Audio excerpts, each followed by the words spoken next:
C'est pour ça qu'il tourne en rond, il tourne en rond, il tourne en rond, il tourne en rond, et vous fait enseigner cette histoire de compter sur lui. Parce que c'est beau de dire je compte sur Dieu. Je compte sur Dieu. Mais quand les faits sont devant nous, c'est toute autre chose, c'est tout un problème. Ouais, ça c'est Tu vois, non? vrai. On commence à réfléchir, on commence à penser, on commence à... Non, Dieu ne fonctionne pas comme ça. Parce que, comme je vous ai expliqué, si vous avez vu que j'ai commencé à partir de la Genèse, là, vous aurez quand même tout comprendre. C'est-à-dire que vous avez tas de problèmes à la maison, tas de problèmes à la maison. Maintenant, comment il faut les régler? Vous allez commencer à réfléchir, comment je vais régler, pourtant que c'est pas toi-même qui règle les problèmes. Ça, c'est d'abord la première des choses. C'est vrai que tu réfléchis, mais les problèmes ne sont pas réglés en fonction de toi, non. Donc, si tu dois payer une maison, tu dois payer tes factures, tu dois te renvoyer de ton mari, ton fils doit être tombé malade, de quoi que ce soit. Tout cela, c'est réglé par Dieu. Donc, si tu as confiance en lui, tu mets ça dans sa main. Et maintenant, tu le regardes.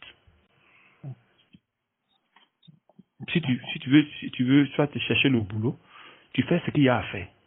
Et tu mets dans sa main. Si tu veux quitter le travail, tu n'as qu'à lui dire, Seigneur, je suis dans ta main. Maintenant, si le travail n'est pas bon, c'est pas parce que c'est pas bon qu'il va t'enlever dans le travail. Il peut te garder dans le travail et t'enlever au temps juste. C'est comme ça lui fonctionne. Vous m'entendez? Oui. Parce que si c'est quelque chose qui est prédestiné, forcément, tu vas forcément appliquer cela. Il n'y a rien à faire. Tu ne veux pas quitter. Tu ne pourras pas te séparer de ça. Il faut forcément que tu accomplisses ce que lui a mis dans ta vie. Il faut que tu l'accomplisses. Hamza, tu as ta réponse, hein. Tu vois, non? Donc, il faut que tu l'accomplisses d'abord, avant maintenant que les choses se passent. Donc, si tu es dans un travail qui n'est pas bien, et tu es en face de la parole de Dieu, il faut être d'abord conscient que ce que tu fais n'est pas bon. Tu lui dis, Seigneur, voilà ce que je fais qui n'est pas bien. Il faut m'enlever dans ces trucs-là. Mais et que ta volonté soit faite. Quand tu finis de prier, à la fin, tu dis que ta volonté soit faite. Parce que tu peux dire quelque chose et lui peut faire autre chose. Donc il faut toujours dire que ça à la fin, que ta volonté soit faite.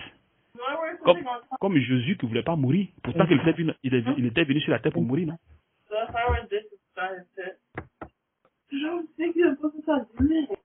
Vous pouvez fermer le micro là. Il y a un micro qui parle là-bas. Tu vois, non?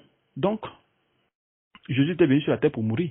Mais à un moment donné, au moment de mourir, il a dit à son Père s'il pouvait lui épargner de cette mort. Et après, il a dit que ta volonté soit faite. Tu vois, non? Donc, si vous faites quelque chose, un travail, que vous voyez que vraiment, ça va dans l'encontre de la parole de Dieu, et puisque vous n'avez pas la volonté de faire quoi que ce soit, à concevoir quoi que ce soit, dans votre cœur, vous nous dites au Seigneur que, voilà, ça c'est pas bien, mais je veux vraiment que tu me cherches un autre boulot ou tu m'enlèves dans ce travail et que ta volonté soit faite. Donc tu exposes ça devant le Seigneur et tu continues ta route. Maintenant, si le temps qui doit arriver, qui doit s'épuiser pour que tu laisses le travail n'est pas encore accompli, tu vas rester dedans. Il faudrait que le temps soit accompli d'abord, prédestiné par Dieu. Alors, si tu es dans la souffrance, si tu n'as pas le travail, tu n'as pas d'argent, tu n'as pas de mari, tu n'as pas d'enfant, ou tu n'as pas quoi que ce soit, tant que le temps de ce truc ne soit pas encore accompli, tu ne t'en sortiras pas. Tu vas rester dedans. Et tout cela, ça t'amène à l'enseignement. Donc tu dois seulement persévérer, rester dans la prière, dans la communion avec le Seigneur, pour ne pas que tu aies des soucis de ces choses. Parce que quand tu commences à te faire des soucis, c'est là que tu commences à avoir des problèmes. Et tout le poids, tu vas mettre ça sur toi que de mettre sur Dieu. Et tu mettras tout ce poids sur toi. Donc si tu réfléchis pas, si ça doit s'accomplir, ça va s'accomplir. Ça ne dépendra pas de toi. Ça ne pourra pas s'accomplir selon ta volonté, mais selon la volonté de Dieu.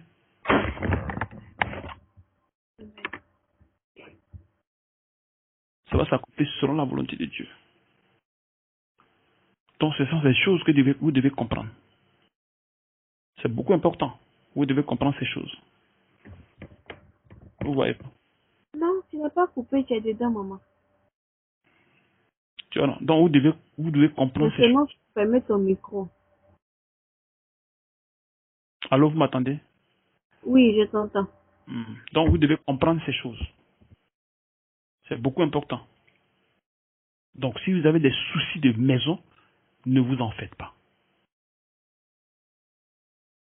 Laissez les problèmes comme, c'est-à-dire, de la manière les problèmes viennent, laissez ça de cette manière. Parce que, où vous le voulez ou pas, ça va s'accomplir dans votre vie.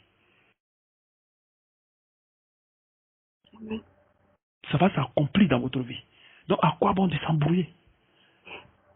Si tu dis que bon, je n'ai pas de maison pour pour mon avenir, pour mes enfants.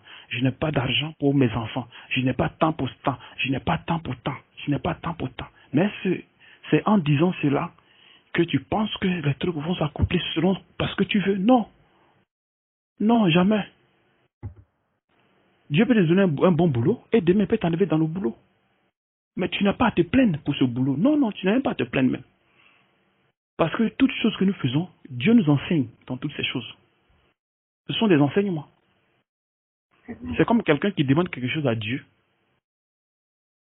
Et qu'est-ce que Dieu fait? Ça veut dire qu'un frère peut dire, ah bon, Yves, vraiment j'ai besoin d'aide parce que je veux faire telle chose.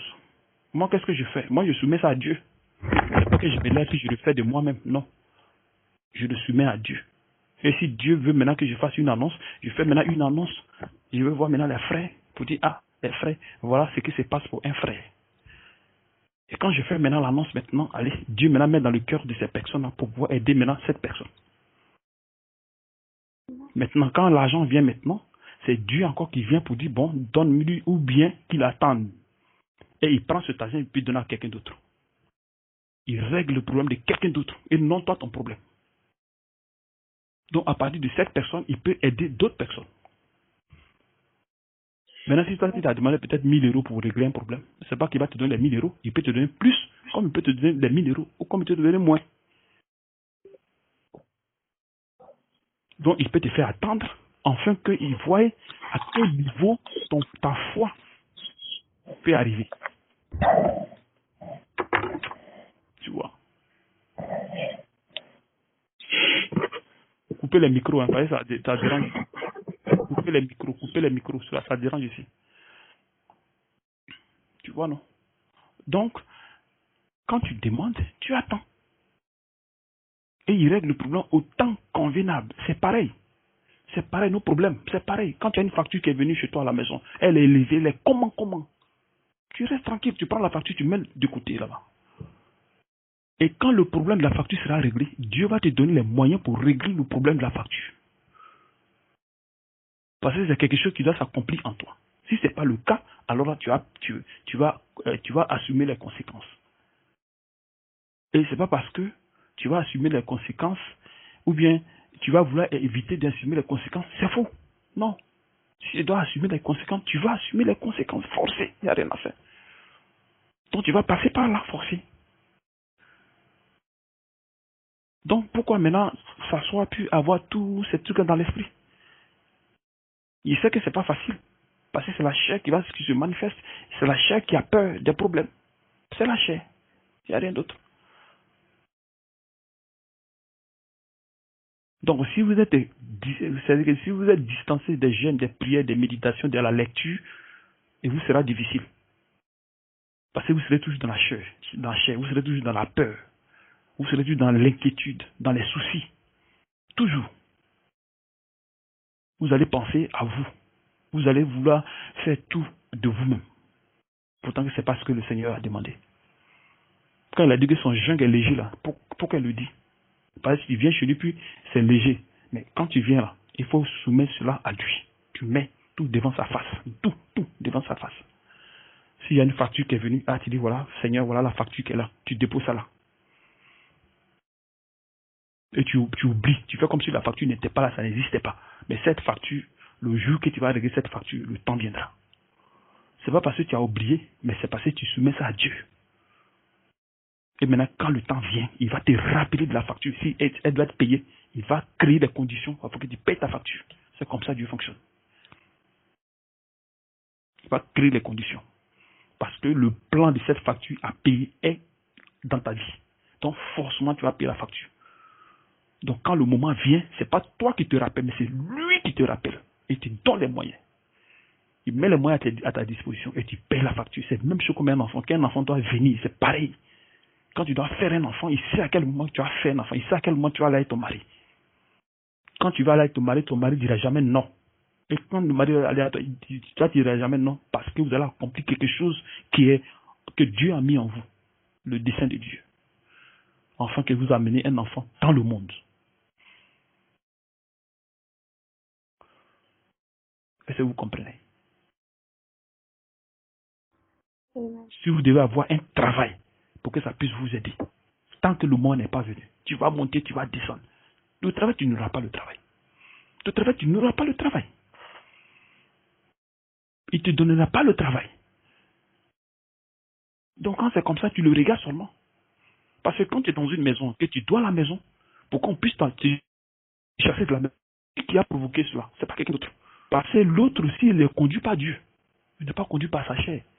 Il est conduit par Dieu, lui-même qui est conduit par toi. C'est pas parce que les péchés qui n'est pas conduit par Dieu. Non, non, non, il est conduit aussi par Dieu. Donc, si on doit te chasser de la maison, que ce soit une société, que ce soit l'État, que ce soit quoi que ce soit, c'est Dieu qui conduit tout cela. C'est pas quelqu'un d'autre. Donc, si on doit te chasser de la maison, c'est Dieu qui a poussé qu'on on te chasse de la maison. Tu vois. Et si Dieu veut que tu ailles dormir chez quelqu'un, tu vas aller dormir chez la personne. Une autre personne dont tu quittes la maison, il va te faire dormir chez quelqu'un. Ou même s'il doit dormir dehors, tu dors dehors. Mais tout ça, ce sont des enseignements qu'il nous apporte. Donc, rester avec Dieu, ce n'est pas seulement le bonheur. Non.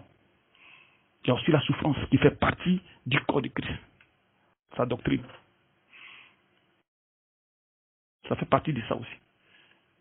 Donc, il ne faudrait pas qu'on dise seulement que non, je ne veux pas avoir de problème, je ne veux pas avoir de problème avec quelque chose. Non, non, non, non. Ça, si c'est comme ça, vous avez échoué.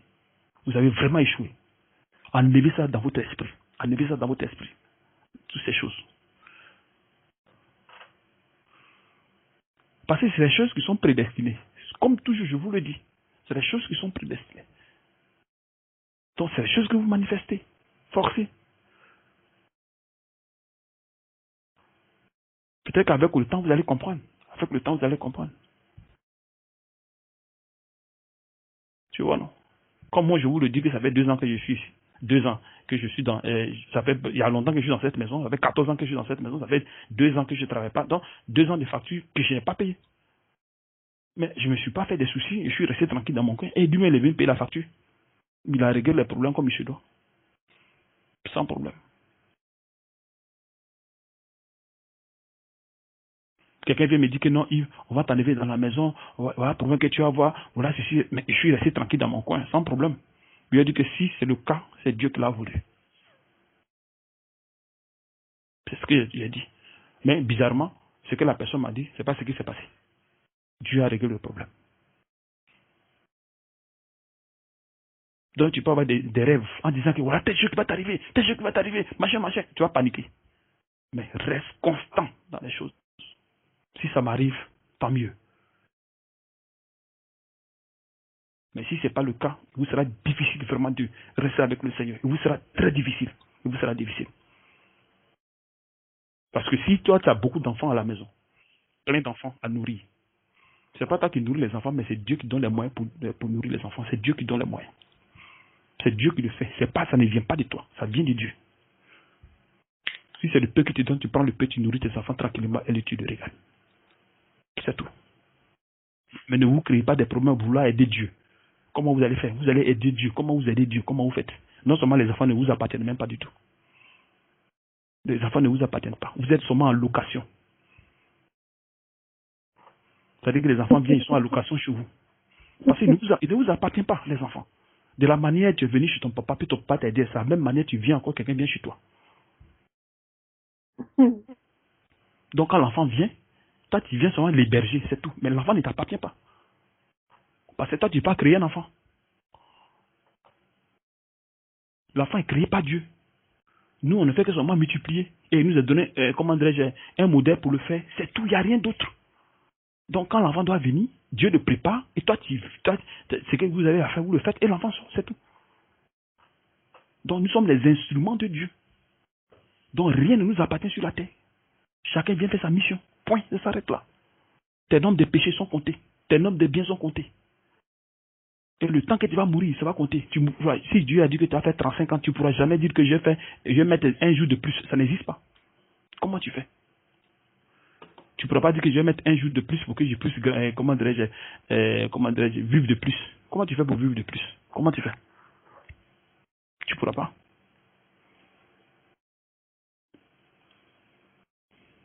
Tu vois un peu. Tu vas vivre seulement le temps que Dieu t'a donné. Et la manière dont tu vas mourir, si tu dois mourir par sorcellerie, par accident, par quoi que ce soit, c'est de cette manière que tu vas mourir.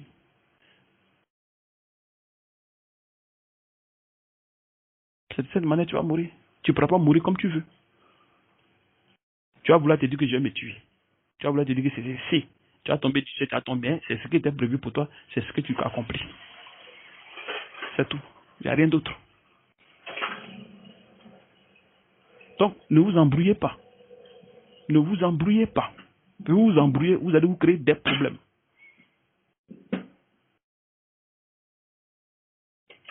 Et vous avez dit les inquiétudes. Enlevez les inquiétudes dans votre cœur. Enlevez les inquiétudes dans votre cœur. Toujours c'est ce qu'il vous dit. Parce que les inquiétudes, ça ne vous arrange pas avec lui. Plus vous avez des inquiétudes, plus vous vous séparez de lui. Plus vous avez des inquiétudes, plus vous vous séparez de lui. Et vous créez un mouvement des péchés qui entre en vous.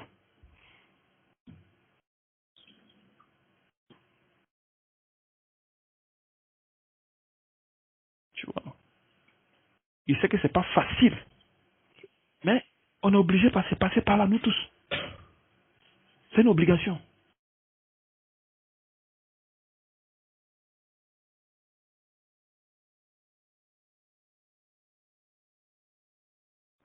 Amen.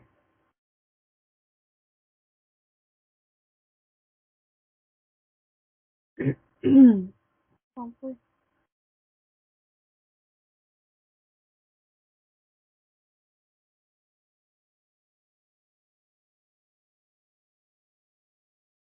Non, non, non. Allô? Ah, ok. Faut pas avoir ces champs de trucs-là. Non. Parce que Dieu aussi, quand tu lui demandes, il n'est pas obligé de te donner aussi. C'est ça aussi le problème. Ça ne va pas dire que tu as demandé à Dieu qui va forcément te donner. Non, non, ça n'existe pas. Dieu n'a jamais dit ça.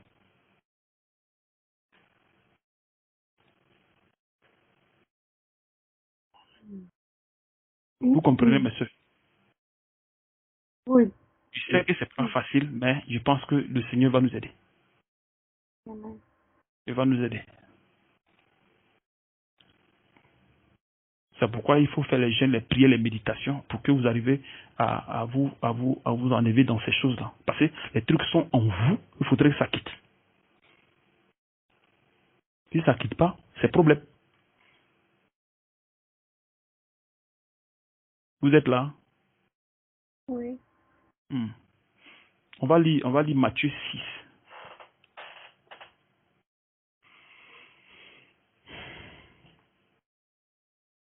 Premier verset.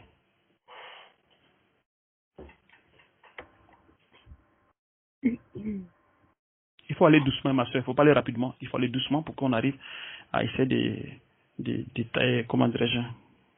Vas-y, ma soeur. Ah, c'est difficile. Tu voulais dire Maman. au nom de Jésus.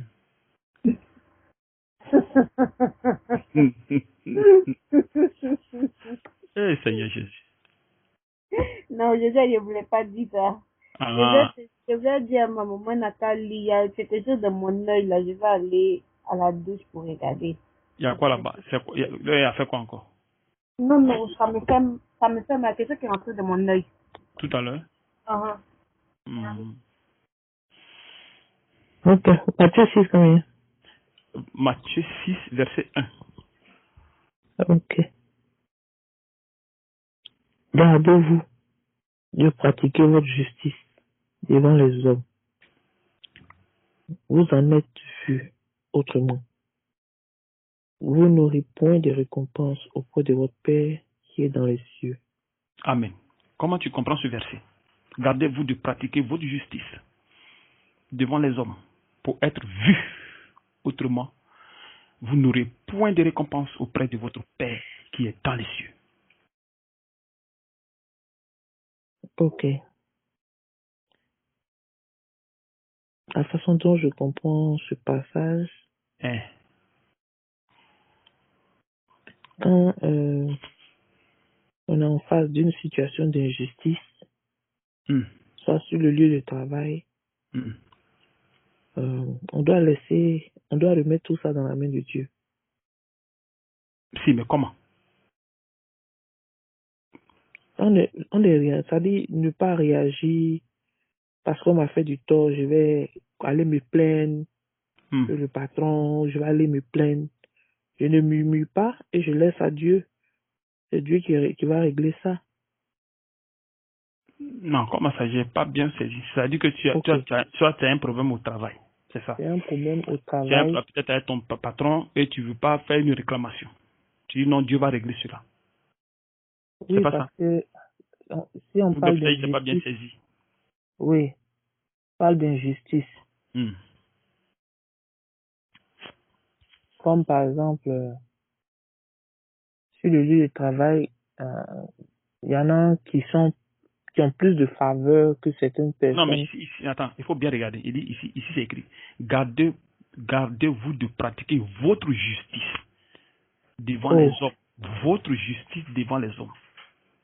Pour en être vu autrement, vous n'aurez point de récompense auprès de votre Père qui est dans les cieux.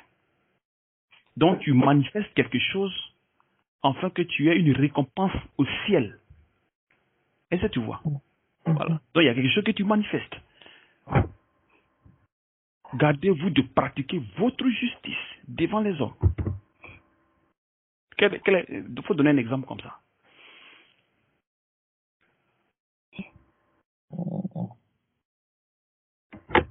Maintenant, il faut voir le verset qui suit, qui va expliquer le verset que nous venons de lire. Lors donc que tu fais l'aumône, ne sonne pas à la trompette devant toi. Comme font les hypocrites dans les synagogues et dans les rues, afin d'être glorifiés par les hommes. Je ne sais pas si vous voyez un peu. Je vous le dis en vérité, ils recevront leur récompense. Tu as vu? Il dit, il recevra leur récompense. Mais quand tu fais l'aumône, que ta main gauche ne sache pas ce que fait ta droite, afin que ton aumône se fasse en secret. Et ton Père qui voit dans le secret te le rendra.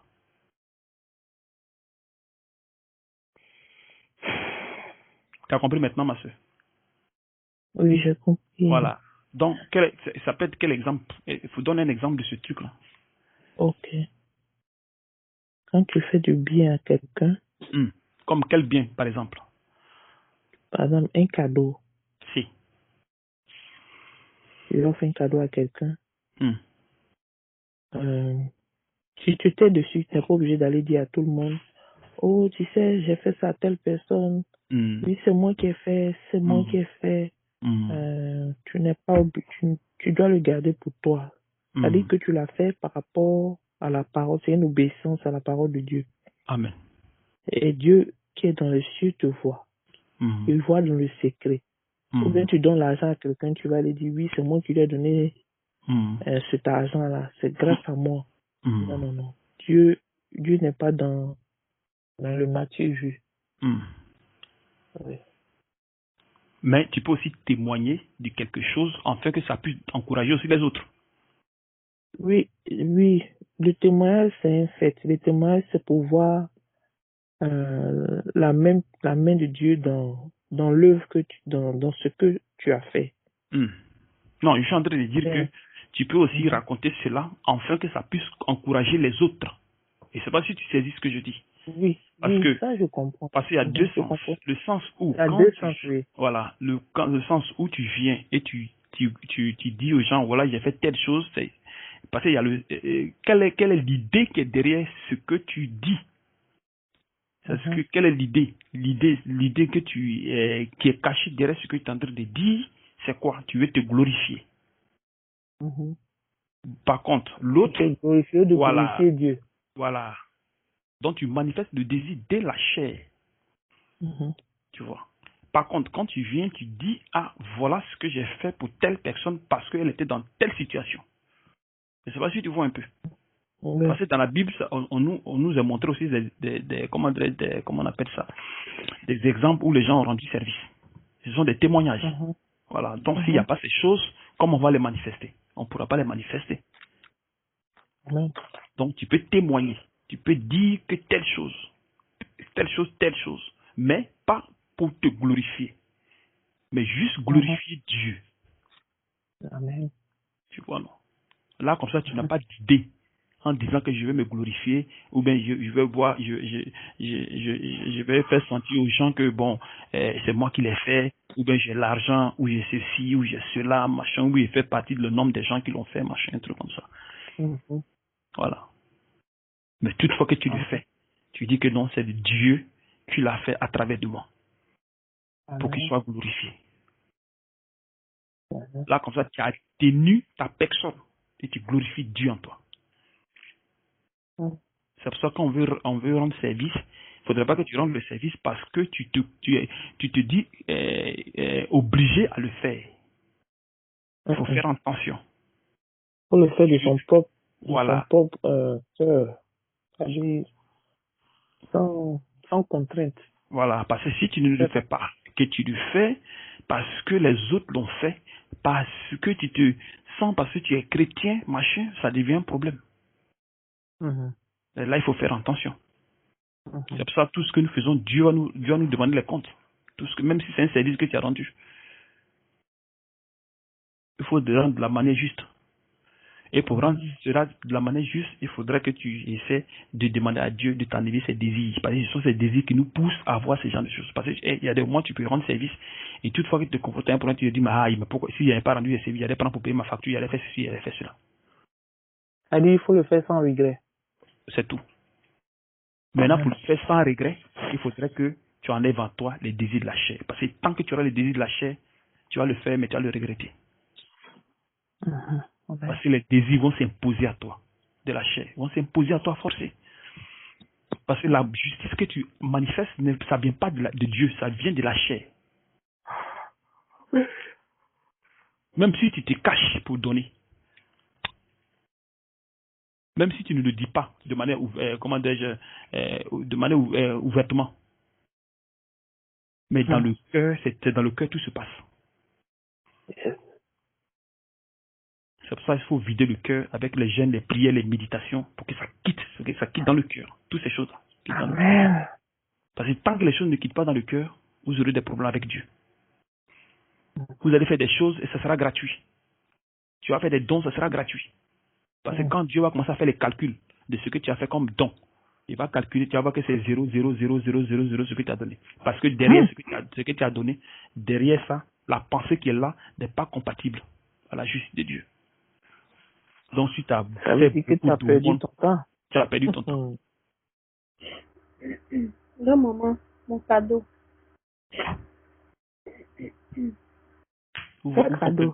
Vous comprenez un peu, non?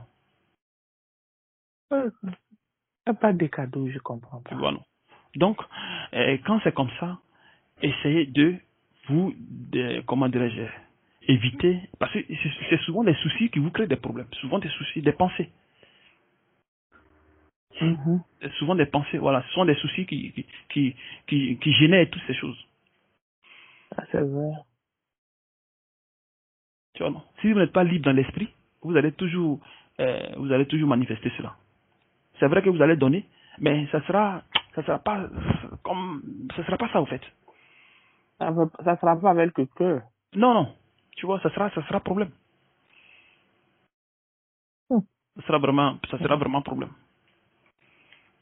Quand Dieu parle du cœur, qui trahit l'homme, c'est ça. Donc c'est ce cœur-là qu'il faut nettoyer. Quand Jésus dit que aimez-vous les uns les autres comme je vous ai aimé. Aime ton prochain comme toi-même. Vous savez ce que ça veut dire? Faut t'oublier toi-même. Mais quelqu'un peut s'oublier. Quelqu'un qui n'a pas la justice de Dieu peut s'oublier. Quelqu'un qui a le désir de la chair peut s'oublier. Tu penses qu'on peut te donner de l'argent, de facture, et tu vas les donner à quelqu'un d'autre.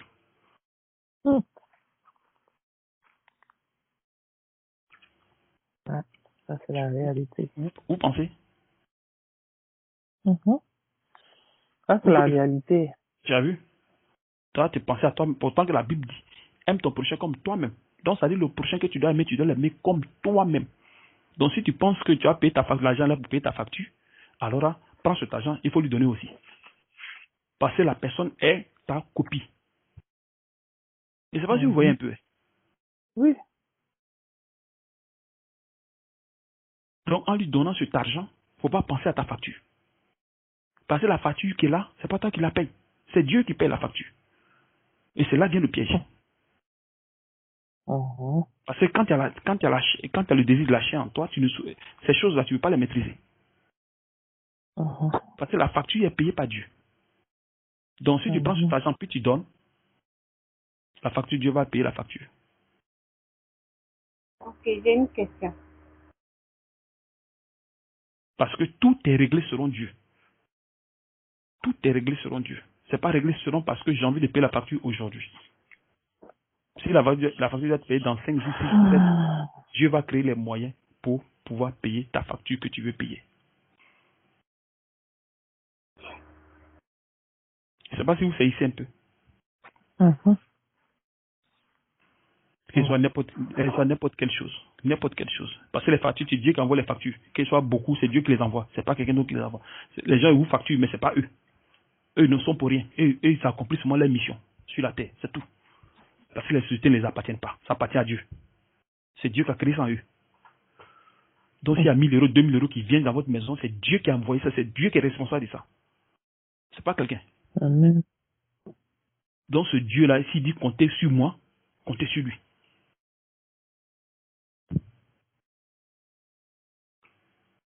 Si vous voulez compter sur vous-même, ça sera problème pour vous. Ça sera difficile. Vraiment. Parce que les problèmes, vous ne pouvez pas les régler. Non. Comment vous allez faire pour les régler? Non. Les pensées ne règlent pas les problèmes. Les soucis ne règlent pas les problèmes. Réfléchir ne règle pas les problèmes. Jamais, ça n'existe pas. Nulle part. J'ai créé ma société aujourd'hui, je n'ai pas d'employé, je n'ai pas de contrat, je n'ai pas ceci. Comment je fais? Non, non, non, non. Tout cela, tu as créé ta société, ça est là. Laisse. Si Dieu veut que ça avance, ça va avancer. Si Dieu ne veut pas aussi, tant mieux. Tu es dans ton petit boulot, soit tu donnes un gros salaire. Et du coup, tu t'en es dans le coin. Reste tranquille. Tout cela, c'est géré. Il gère toutes ces choses. Quand tu as commencé à dire que non, mais j'ai mon travail, j'ai connu Jésus aujourd'hui, j'ai tout perdu, ceci, c'est cela, mais comment je fais, machin, machin. Tu vois, ce sont des murmures. Pourtant que c'est lui qui gère. Il a dit qu'il a anéanti par excellence. Excellence. Il dit qu'il a anéanti les projets des peuples et des nations. Donc il nous impose lui ses projets. Il nous impose lui ses projets. Donc pourquoi s'embrouiller? Aujourd'hui, il y a plein de femmes qui sont pas mariées, mais elles se plaignent aujourd'hui. Mais pourquoi je ne suis pas mariée? Je devais me marier, c'est comme ça. C'est comme si le mariage c'est une obligation. Si comme Dieu a dit que bon, toutes les femmes doivent se marier, chaque femme doit se marier. Ou bien chaque femme doit avoir un enfant, ou bien machin, ceci, cela. Non. Ou bien tout le monde doit aller en Europe, mais tout le monde doit faire ceci, doit faire cela. Quand toutefois que quelqu'un ne réussit pas avec quelque chose, allez, ça devient un tollé. C'est un grand problème chez les chrétiens. C'est un grand problème chez les chrétiens. Le problème est très grave. Frère, c'est la base qui a été ratée. Amen. La base de l'enseignement a été ratée.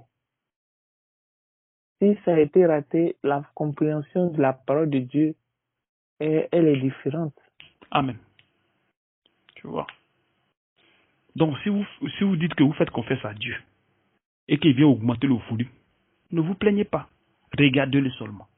Parce que les problèmes, Il n'a vous qu'à- ne pouvez pas les il n'a qu'à régler. diminuer le volume. Il n'a qu'à Non, diminuer mais le volume. le volume, là, quand il augmente, là, c'est pour votre bien qu'il le fait. C'est ce que vous ne comprenez pas aussi. Parce qu'en diminuant le volume, ça ne règle pas vos problèmes.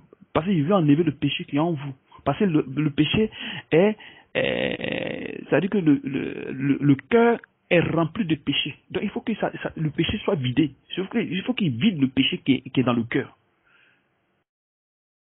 Il faut que le cœur soit vidé, pardon, du péché. Il faut que le péché quitte dans le cœur. Ça veut dire que les soucis, les convoitises, les petits trucs, ça est dans le cœur là. Donc il faut que ça quitte. Donc il faut qu'il sait pour que ça quitte.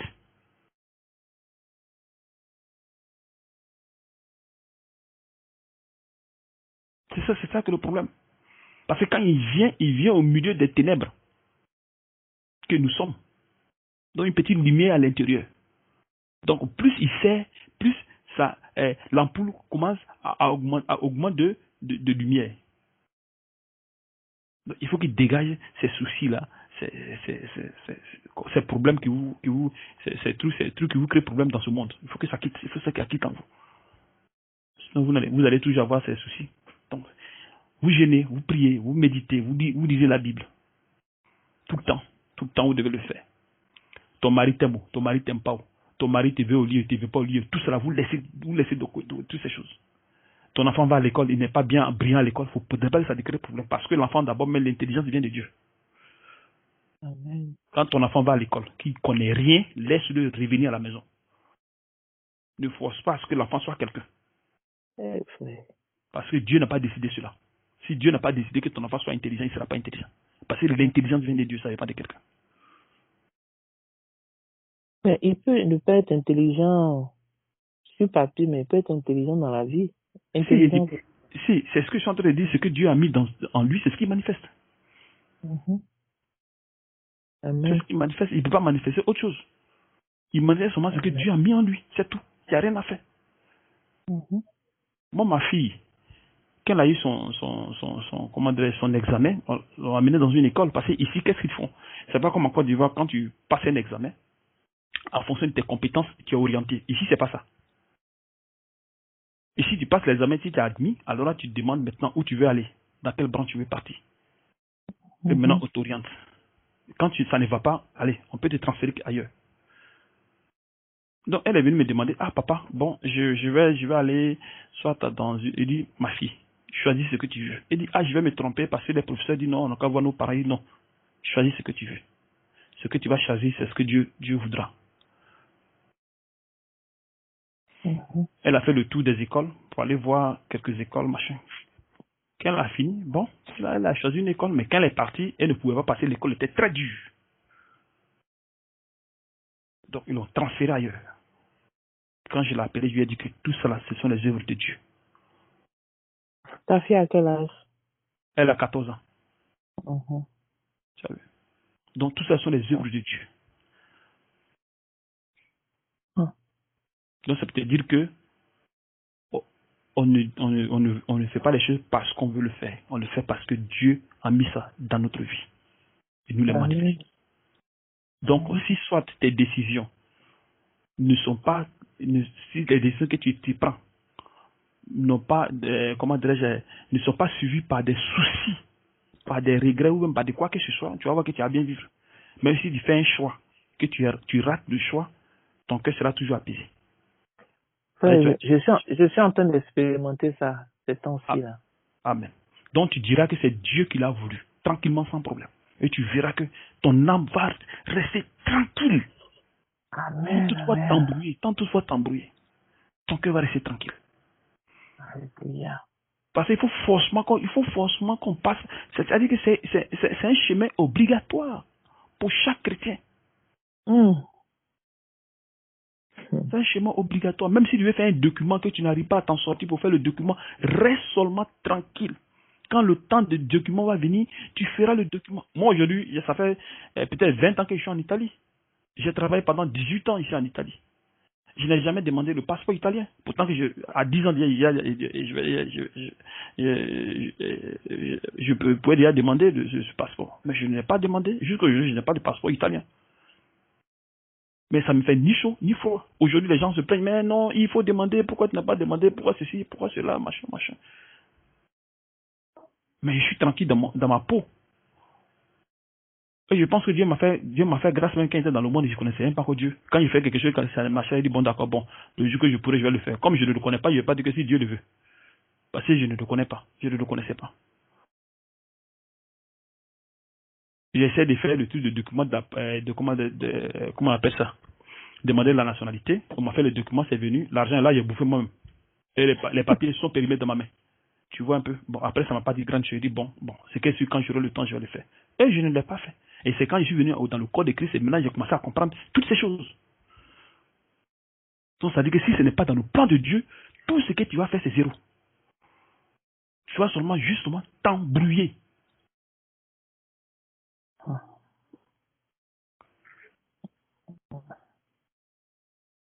Tu vas seulement t'embrouiller. Non seulement tu vas avoir des soucis, tu vas commencer à réfléchir, mais réflexion ne règle pas les problèmes. Ah, ça c'est vrai. Ça ne règle pas les problèmes. Donc tu dois seulement accepter tout ce qui vient. Tout ce qui vient dans ta vie, tu dois d'abord accepter. Si tu as au moins 1000 problèmes, laisse-les où les problèmes sont et attends Dieu. Chaque problème, Dieu va le régler. Chaque problème, Dieu va le régler. Chaque problème, Dieu va le régler. Et il le réglera comme il veut. S'il doit régler, il va te donner, comment on appelle ça, il va te donner la solution pour que tu puisses les régler un à un. C'est tout. Amen. Là, ton esprit est tranquille, sans t'embrouiller. Tu vois un peu. Mais si ce n'est pas le cas, tu vas joindre à ces problèmes-là tes soucis.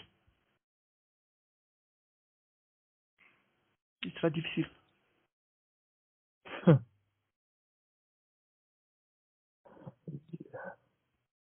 Vous comprenez un peu? Ma soeur. Hamza. Oui. Tu comprends bien quelque chose? Oui. Tu dis? Je dis oui. Tu as pu réfléchir beaucoup?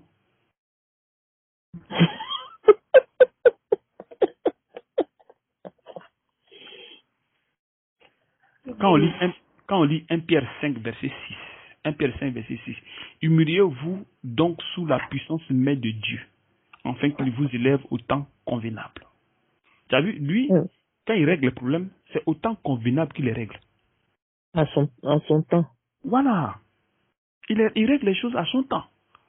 Autant juste que lui l'a prédestiné. C'est à ce temps qu'il règle les problèmes. Il ne règle pas les problèmes parce que toi, tu vas mourir. Non.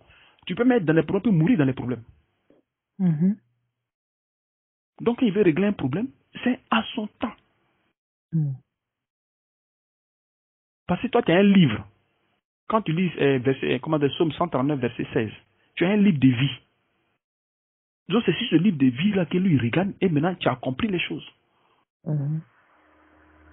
C'est pas que tu vas au-delà de ton livre de vie, non. Donc, le stock des problèmes sont là. Et ils sont réglés selon Dieu. Même si quelqu'un doit venir chez toi comme ça, il t'appelle, ah ma soeur, je vais venir chez toi. Il dit, il faut venir, il n'y a pas de problème. Pourtant, tu n'as pas à manger, mais tu dis, viens, il n'y a pas de problème. Maintenant, si Dieu veut qu'il vienne, il va venir. Maintenant, si tu dis non, tu ne veux pas qu'il vienne. Maintenant, si Dieu dit qu'il va venir, peut-être qu'il va appeler ton mari, il va venir chez toi. Toi, maintenant, tu vas avoir honte. Il est là, ils vont dire que non, tu es méchante. Pourquoi? Parce que Dieu a mis sur ton chemin qu'il doit être chez toi, forcé. Il va venir. Ou tu le veux ou pas, il sera là chez toi. Amen. Donc pourquoi t'embrouiller? Quelqu'un vient chez toi, mais c'est 1000 personnes. Ah non, il n'y a pas de problème, je suis à la maison, venez. Parce que si tu le veux ou pas, si les 1000 personnes seront là chez toi demain, ils seront là chez toi.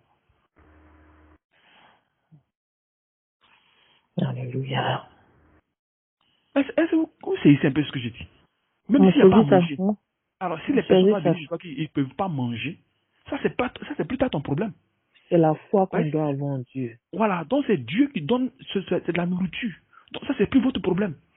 Donc s'il y a 1000 personnes qui doivent venir chez toi à la maison, qui doivent dormir, qui doivent vivre chez toi, ça c'est pas ton problème, ça ne te regarde même pas. Parce que si Dieu a dit que c'est ce qui va se passer dans ta vie, ça va se passer bien. Tu ne vas pas faire quelque chose, tu ne peux pas changer. Tu ne peux pas changer. Si tu poses un acte qui est négatif, tu n'as qu'à demander seulement pardon à Dieu parce que c'est un péché, c'est ce qu'il a dit.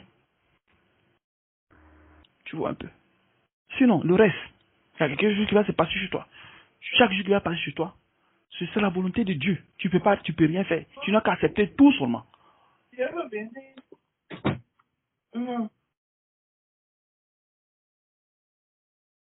Vous essayez un peu.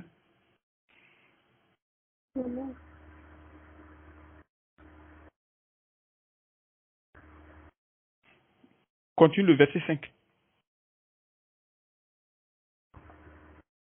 De Matthieu 6. De Matthieu 6. Okay.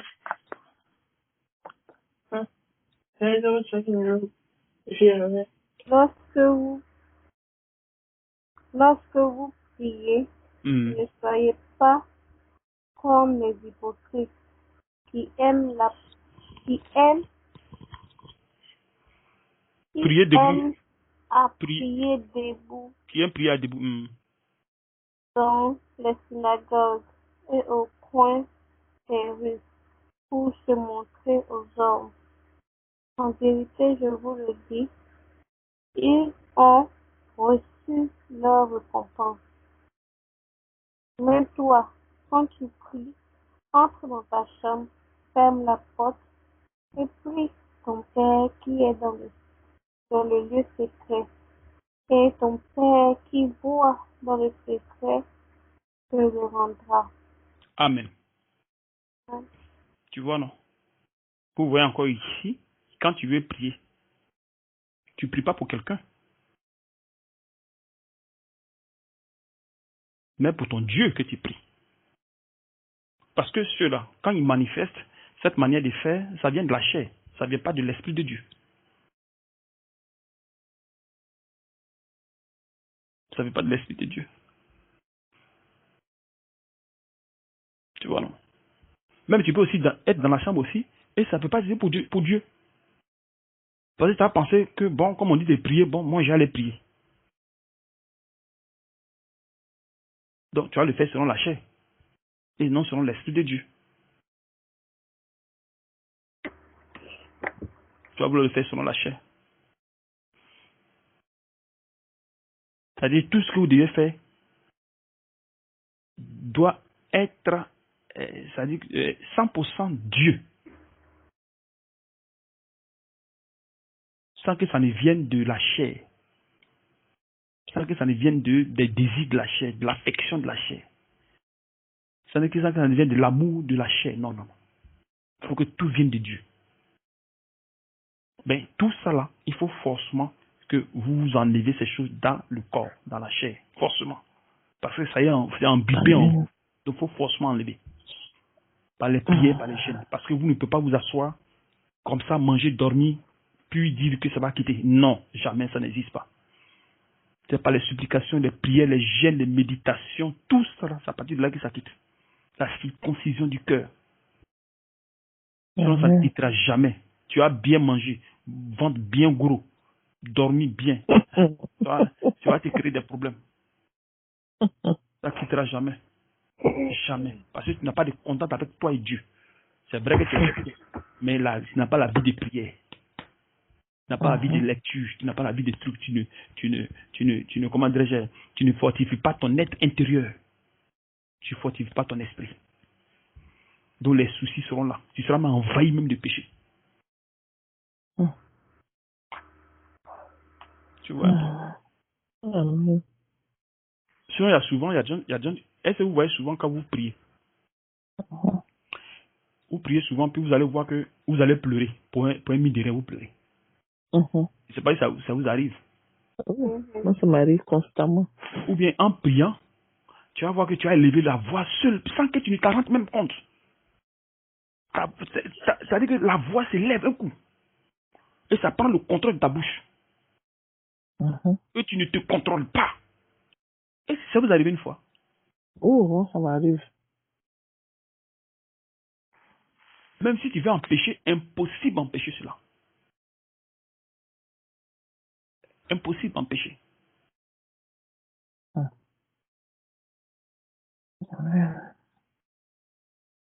Ça t'arrive constamment? Moi, ça m'arrive constamment. Pas constamment pour lever la voix, mais quand je prie, c'est toujours, sans même le vouloir, même les larmes commencent à couler. Parce que ça dit, je ressens ce que je dis. Et ça dit, ce n'est pas c'est pas, comment je peux dire ça? Je suis seul avec Dieu et je sais qu'il entend mes supplications. Et je dis ce que je ressens. Comme je parle à mon père, puisqu'il est mon père.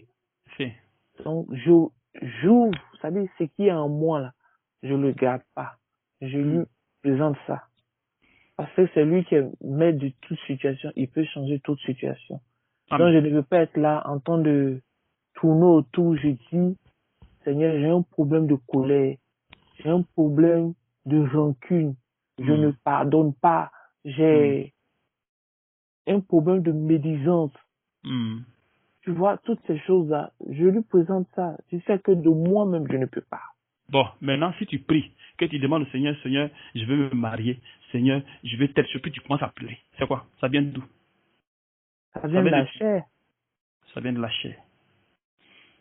Tu vois, donc tu peux aussi rentrer dans la chambre et ne pas te faire voir par les gens. Mais toi-même, là, tu te crées problème. Parce que comme on dit, bon, quand on ferme la chambre, en même temps qu'on est dedans, on est en communion avec Dieu. Mais ce que tu es en train de faire là, Dieu ne voit pas ce que tu es en train de faire. Parce que tu le fais pour tes désirs à toi, et non pour Dieu. Mais quand tu dis à Dieu, je vais te connaître, enlève à moi ce qui est en moi, c'est-à-dire tout ce qui n'est pas bon. Tout ce qui n'est pas bon, il faut enlever ça. C'est là que tu vas commencer à pleurer et il va te faire connaître tes péchés, toutes ces choses. Tu vas mettre ça devant ta face. C'est ça même. Parce que là, tu es en contact avec le Saint-Esprit, avec le Seigneur. Tu vois. Il fait ressortir les actes que tu as posés dans le passé, puis un coup, l'image revient comme ça. ça te fait mal. Tu commences à pleurer. Tu commences à pleurer.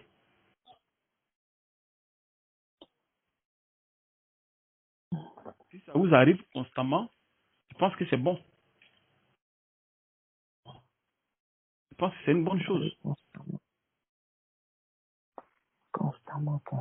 Tu vois, non? Parce que quand il parle du consolateur qui doit venir dans le monde, qui va vous convaincre du péché, c'est lui qui convainc au péché, c'est lui qui convainc les gens du péché. C'est lui qui convainc la paix. Voilà. C'est lui qui convainc de nos péchés. Sinon, un être humain ne peut pas se convaincre du péché, jamais, parce que tu es pécheur. Donc, comment tu arrives à te convaincre du péché? Si cela vient de la chair, comment tu fais? Parce que quand il a dit dans Jean 16, verset 8, et quand il dit, et quand le consolateur sera venu, il vous convaincra le monde en ce qui concerne le péché. Mais qui convainc du péché? Est-ce que c'est le monde? Parce que le monde ne le connaît pas. Le monde ne connaît pas Dieu. Donc ce monde, c'est qui?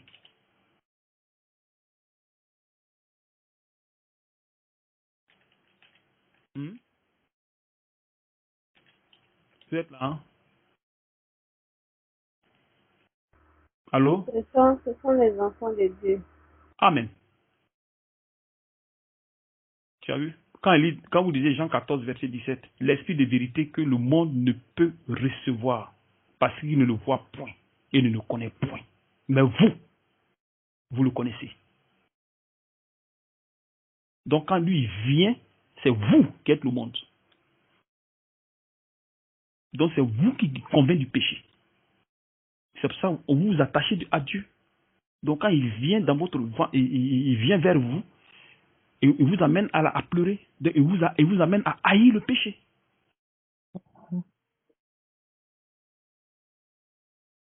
Mais qu'est-ce qu'il faut faire? Il faut prier, jeûner, méditer. Lire la Bible. Ne pas s'éloigner de ça. Non, non, non. Si tu l'éloignes de ça, il s'éloigne de toi. C'est comme ça lui fonctionne.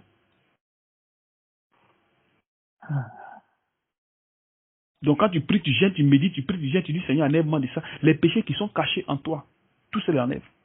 Parce qu'ils sondent les cœurs, les reins, tout, ils sondent. Donc s'il y a un péché qui est caché, qui n'est pas encore manifesté, il va te faire ressortir ce péché. Et si tu ne fais pas attention, il va te faire manifester ce péché. Vous le savez? Comment ça? Alors, quand Dieu dit que il va te faire convaincre, il vous convaincra du péché. Et il va faire de sorte que tu haïsses le péché. Mais comment tu fais pour haïr le péché?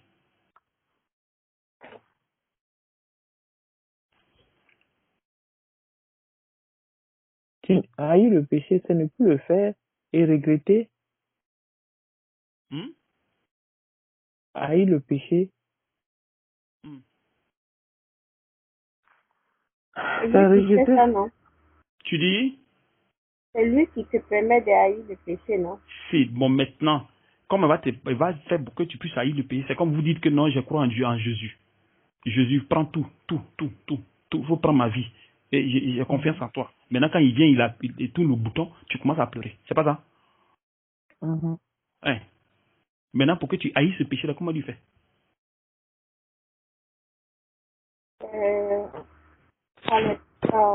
Les prières. Non, t'as pas compris. Ça dit pour te faire haïr le péché. Supposons, il y a le péché de vol en toi.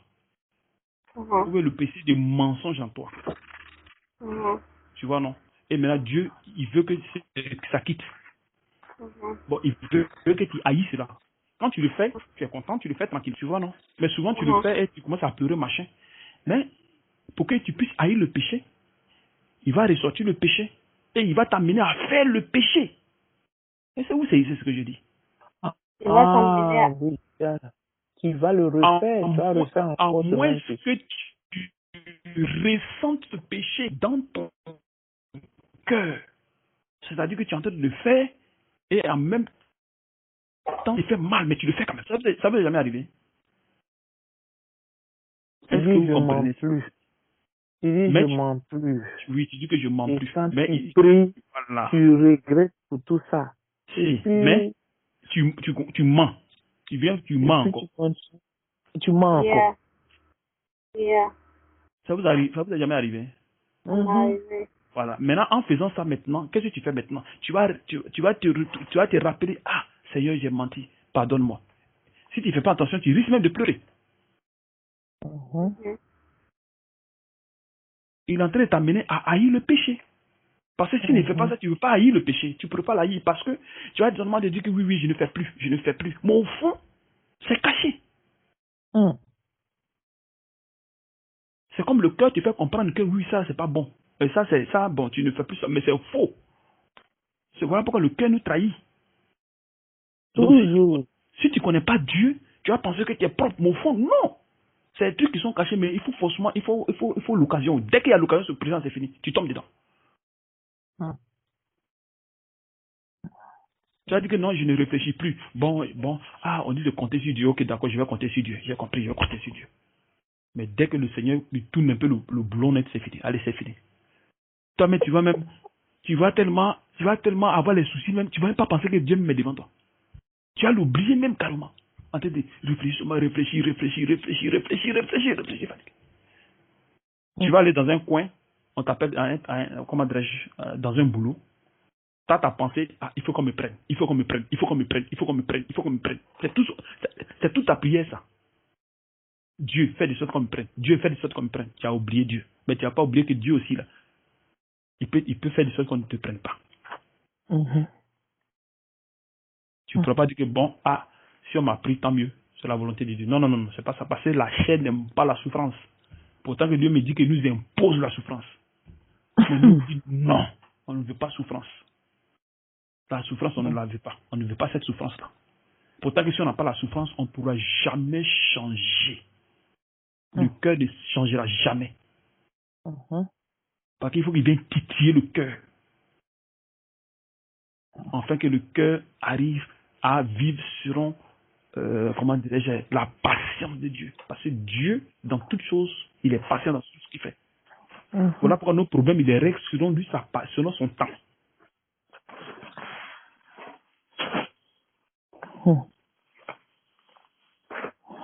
Amen. Vous voyez un peu. Vous savez que souvent, quand vous êtes dans un couple comme ça, vous n'aimez pas la personne, mais vous êtes obligé de rester là parce que vous dites que mais si vous quittez, vous partez où? Donc ce n'est plus de l'amour. Ce n'est pas pour l'amour que tu es là. Mais parce que tu as peur de laisser le gars et peut-être que tu n'auras plus de privilèges, machin. Pourtant que tu lui dis que tu crois en Dieu.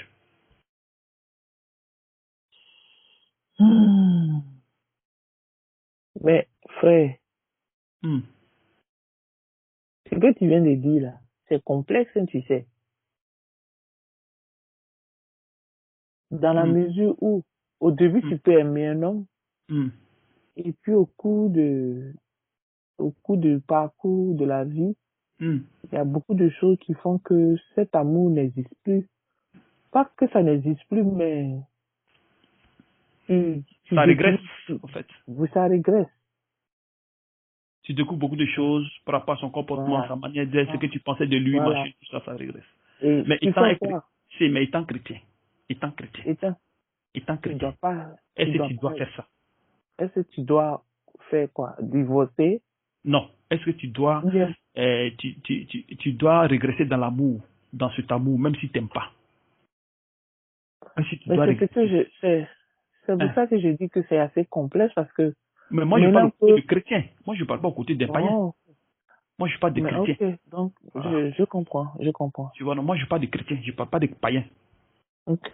C'est-à-dire le chrétien qui vit doit toujours vivre l'amour de Dieu. Si tu vis avec quelqu'un qui ne t'aime pas, il faut l'aimer. C'est-à-dire que toi, ce que toi tu fais ton devoir d'aimer. Point. Ça arrête là, même si tu n'aimes pas. Ça, c'est pas ton problème. Amen. Tu dis que Dieu fait ça, je fais. Dieu fait ça, je fais. Dieu fait ça, je fais. Dieu fait ça, je fais. Moi, je fais ma part. Lui, s'il ne peut pas faire sa part, ça, c'est son problème.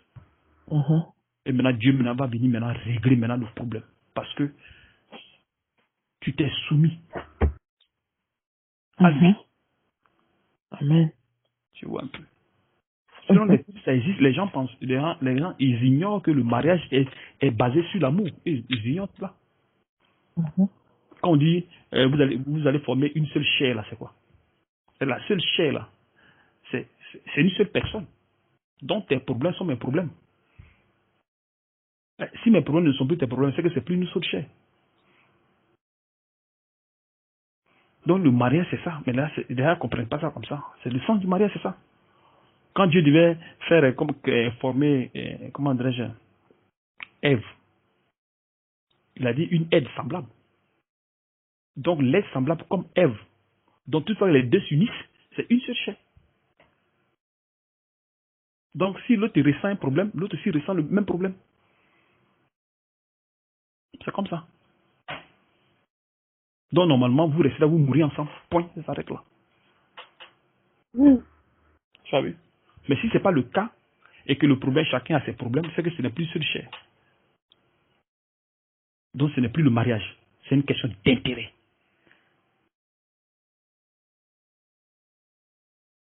Maintenant, toi qui es chrétien, toi, tu sais que Jésus dit d'aimer son prochain, comme soi-même. Donc, toi, tu l'aimes. Et pour toi, c'est une seule chair. C'est tout tranquille. Et c'est ce que tu fais. Tu vois un peu.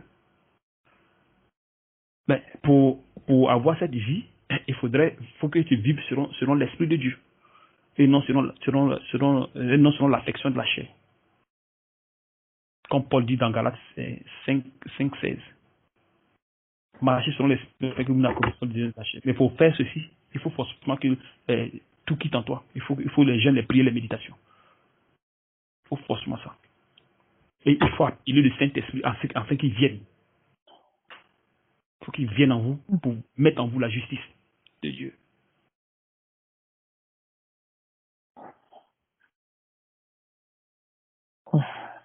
Vous comprenez? Ça sera pas, il sait que c'est un truc qui n'est pas facile. Mais avec Dieu, tout est possible. Yes. Le Dieu de l'impossible. Amen. Ouais. Hamza, tu es là? Alors, il faut continuer le truc. Ce que tu disais.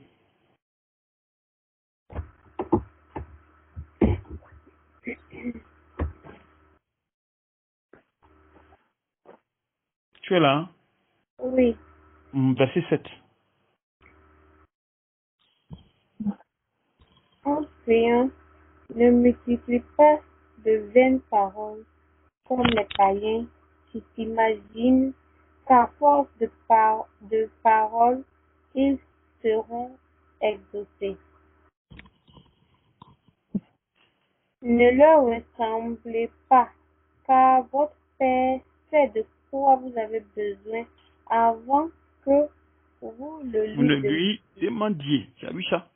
Donc, si toi tu viens, tu dis, bon, tu as problème de mari, tu as problème de travail, tu as problème de payer facture, tout cela tu veux dire en même temps dans ta prière. Comment tu fais?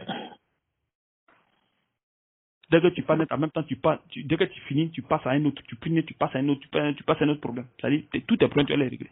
Pourtant, lui-même, le courant de tous ces problèmes-là. Avant que tu ne viennes, il sait que ça, là, tu as des problèmes pleins. Il sait que tu as ces problèmes. Si tu viens. Pourtant, lui-même, il dit qu'il prend soin de nous, non? C'est pas ce qu'il a dit. C'est pas ça. Si. Bon, maintenant, s'il prend soin de nous, pourquoi avoir ces choses-là?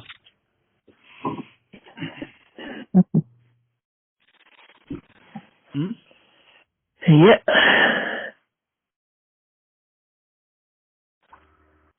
C'est pas ce qu'il prend soin de nous. Si, Le verset que nous venons de lire, 1 Pierre 5, verset 6, sur le verset 7 là-bas. Et déchargez-vous sur lui de tous vos soucis, car lui-même prend soin de vous.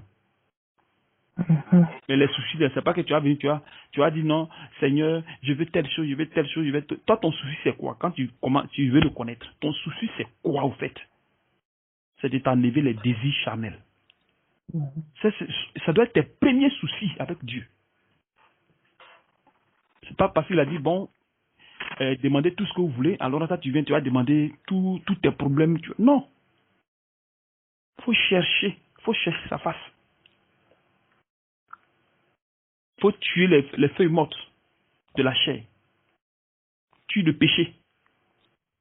Tous les désirs charnels, il faut le tuer, il faut enlever tout. Avec les prières, les méditations, les jeûnes, tu te prives de nourriture. Tu te prives de nourriture à cause de Dieu. Parce qu'il a souffert pour nous. Donc tu te prives de nourriture. Tu ne vas pas mourir. D'autres, quand on parle de gêne, allez, c'est fini. C'est tout autre chose. La nature, sa nature change.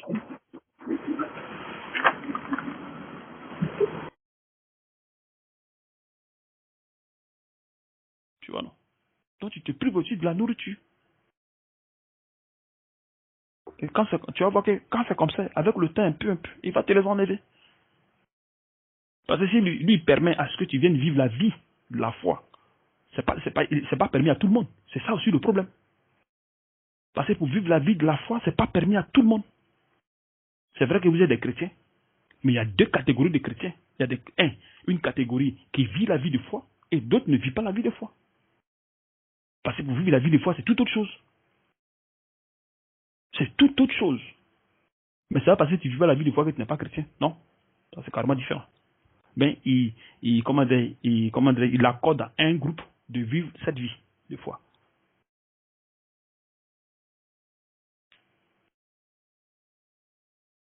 Pour les amener à la perfection. Donc, c'est ceux-là qui reçoivent le Saint-Esprit. Pour être nettoyés de tout désir. Tout désir. Donc, il vous enlève du truc charnel jusqu'à ce que vous grandissez. Donc quand c'est comme ça maintenant, allez, quand tu pries maintenant, tu n'as plus à demander ce que tu voulais avant. Tu vas demander maintenant selon Dieu et non plus selon ce que toi tu voulais avant par rapport à tes problèmes que tu perturbes, que tu fatigues, tous ces genres de trucs. Parce que d'autres là, eux, ce qui les préoccupe, ce sont les problèmes de ce monde. Comme une fois, moi j'ai, comment dirais-je, il y a une soeur qui disait que, mais comment se fait que vous parlez de, comment dirais-je, si on est chrétien, on ne doit pas être riche. C'est pas ce que Dieu a dit. On doit être riche. Parce que si on n'est pas riche, c'est qu'on n'est pas chrétien. Elle disait ça sur les réseaux sociaux. Je lui ai amené quelques versets, elle m'a dit merci. Elle ne lit pas la Bible. Tu as vu? Parce que les filles, elles ne lisent pas la Bible et on ne les enseigne pas ces choses. Donc, il est difficile pour eux de vraiment comprendre ces choses. C'est difficile. Pourquoi? Parce que Dieu ne l'a pas permis. Parce qu'il faut que Dieu permette cela. Pour qu'on vous les enseigne et vous ordonne à ce que vous viviez la vie de foi. Parce que pour vivre cette vie de foi, il faut forcément le Saint-Esprit. On ne comprend pas la parole de Dieu dans les fausses doctrines. Si, mais lui ne permet pas. Il lui permet pas. Quand il lit Romains 12, verset 2, il dit « Ne vous conformez pas au siècle présent, mais soyez transformés dans le renouvellement de l'intelligence. Afin que vous discernez ce qui est bon et ce qui n'est pas bon. Ce qui est la volonté de Dieu. Maintenant, si tu n'as pas, comment dirais-je, tu n'as pas accès à cette vie de foi, tu ne vas pas discerner les choses. Tu ne pourras pas discerner les choses. Donc, ça veut dire que l'intelligence, c'est plein de conneries de ce monde. Le cœur est plein de conneries de ce monde. Donc, si tu es dans la vie, dans le corps de Christ, et que tu veux vivre la vie de foi, il faudrait que tu te libères de ces choses. Afin que les soucis ne t'envahissent pas. Sinon, les soucis vont toujours t'envahir. Et maintenant, tu peux aussi prier, jeûner, faire tout, faire les 1000 jeûnes, mais toujours les soucis sont là. Parce qu'il y a d'autres qui le font. Ils font beaucoup de jeûnes. 40 jours de jeûne souvent, 60 jours souvent. Mais les soucis sont là. Pourquoi? Parce que Dieu n'a pas permis cette vie. C'est lui qui permet cette vie-là. C'est lui qui permet. Pour vivre cette vie, il faut qu'il te permette là, sinon tu ne peux pas.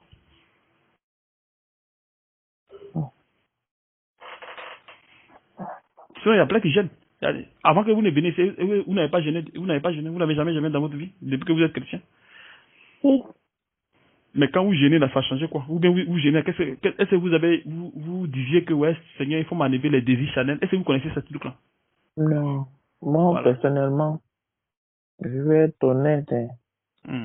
Je priais, mais...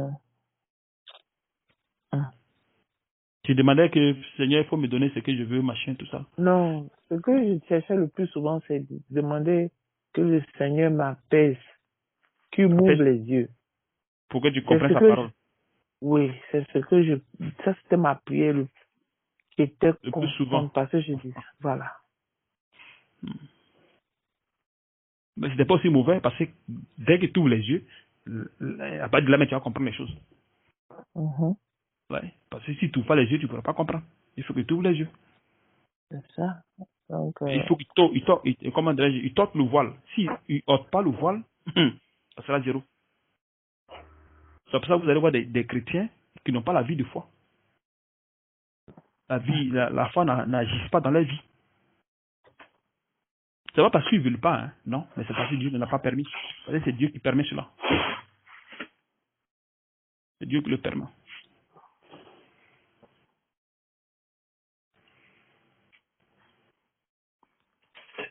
Ma soeur qui disait, tu es là? Hein? Oui.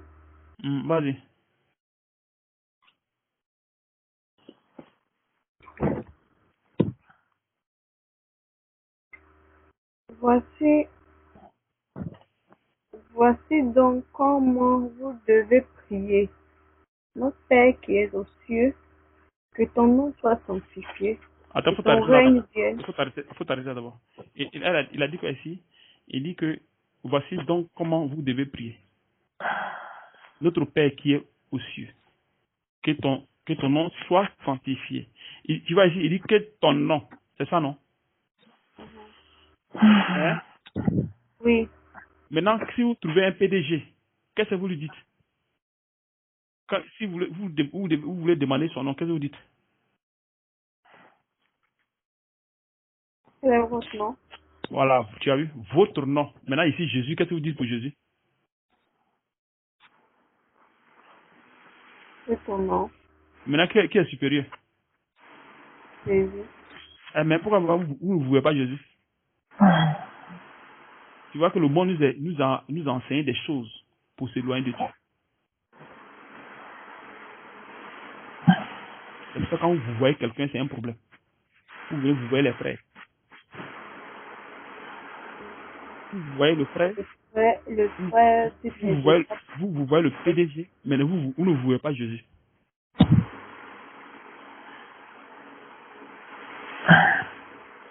J'ai écouté une vidéo du frère Vigneault où il y a un frère qui lui a posé une question et le frère l'a vous voyez. Il lui a demandé de ne pas le voyer. Tu vois? Donc on ne vous voit pas.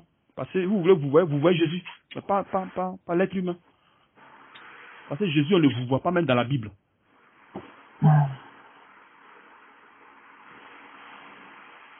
Continue, ma soeur.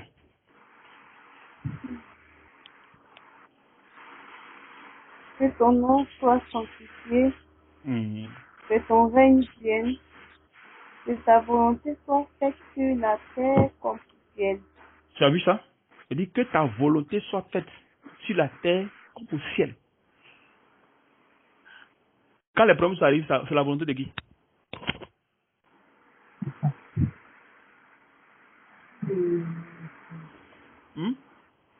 Dieu. Pourquoi vous ne voulez pas que ça vous arrive alors? Comment? Pourquoi vous ne voulez pas que ça vous arrive? C'est-à-dire que vous êtes contre la parole, vous êtes contre le plan de Dieu dans votre vie. C'est la chair qui ne veut pas que ça nous arrive. Maintenant, qu'est-ce qu'il faut faire? Il faut prier, jeûner, méditer, enlever ça. La chaîne crée des problèmes, en fait. Elle nous crée tous les grands problèmes du monde. Tu as vu? Donc les problèmes, si on n'a pas payé maison, on n'a pas payé facture, ce sont aussi des problèmes. C'est aussi la volonté de Dieu.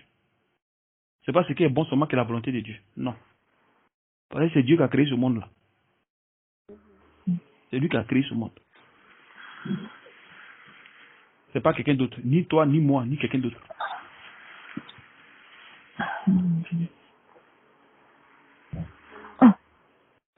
Oui, c'est pas lui. Il faut essayer de lire Lamentation 3, 13, 37. Je pense que vous connaissez ce verset.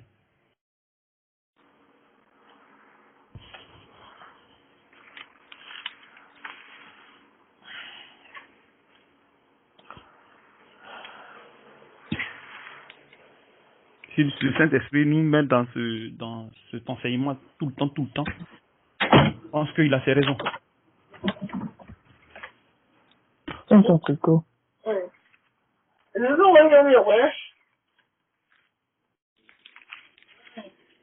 Lamentation 3, 37.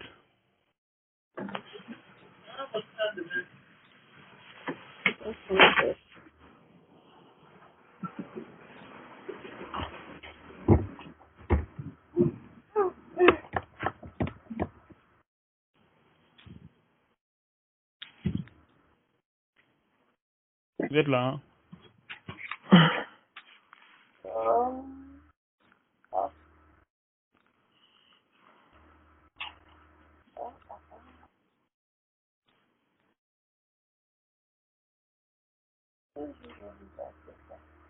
Tu dis? Lamentation 3, 13. 37, pardon. 35 ou 37? 37. Vous connaissez ce verset comme tout le temps lit. Attends, Lamentation 3, 37. Ou bien Lamentation 37. Non, 37. 3. 3, 37. 3, 37. Yeah, c'est ça. Il n'y a pas l'augmentation 35. Il y a 3, 37. 3, 37. Oh.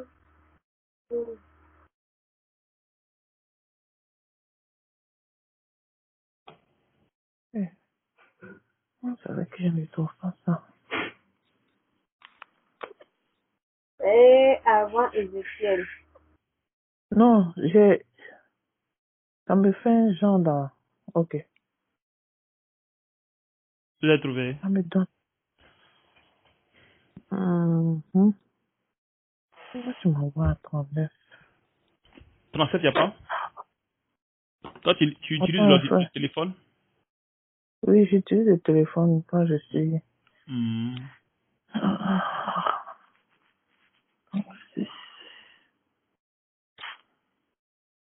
Ok, attends, je crois que j'ai trouvé ça. Ça me donne pas tout le passage. Je ne sais pas pourquoi ça fait ça. Ça donne tout le passage? Qui dira qu'une chose arrive sans que le Seigneur l'ait ordonné? Si. C'est ça, non? Oui.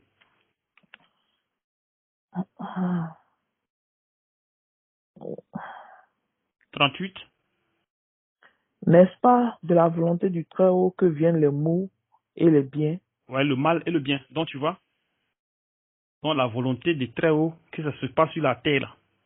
Si on a des problèmes, c'est lui, c'est pas quelqu'un d'autre. C'est lui. Il est le recevant de toutes ces choses-là. N'accusez pas Satan. Satan n'a rien à voir dans ça là. C'est le Dieu lui-même.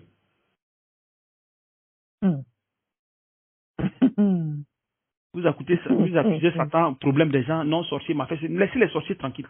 Laissez les sorciers. Le sorcier n'a rien à voir. Le sorcier, lui, il te crée problème. Lui, c'est comment on appelle ça? C'est son plan. Ça part des responsabilités qu'il lui fait, qu'il accomplit.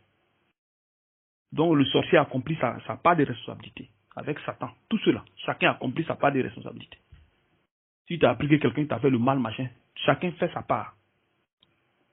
Parce que si le Seigneur n'a pas permis, il ne peut pas le faire. Jamais ça n'existe pas.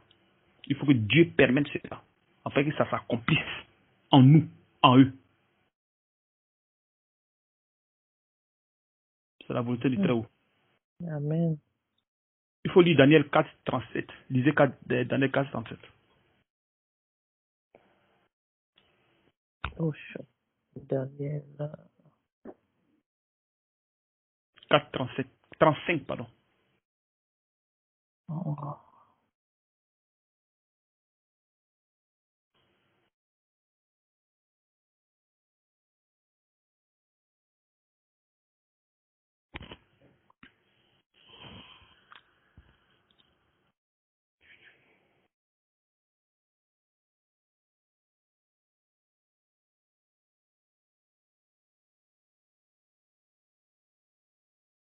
Vous êtes là? Mm-hmm. Vas-y, ma soeur.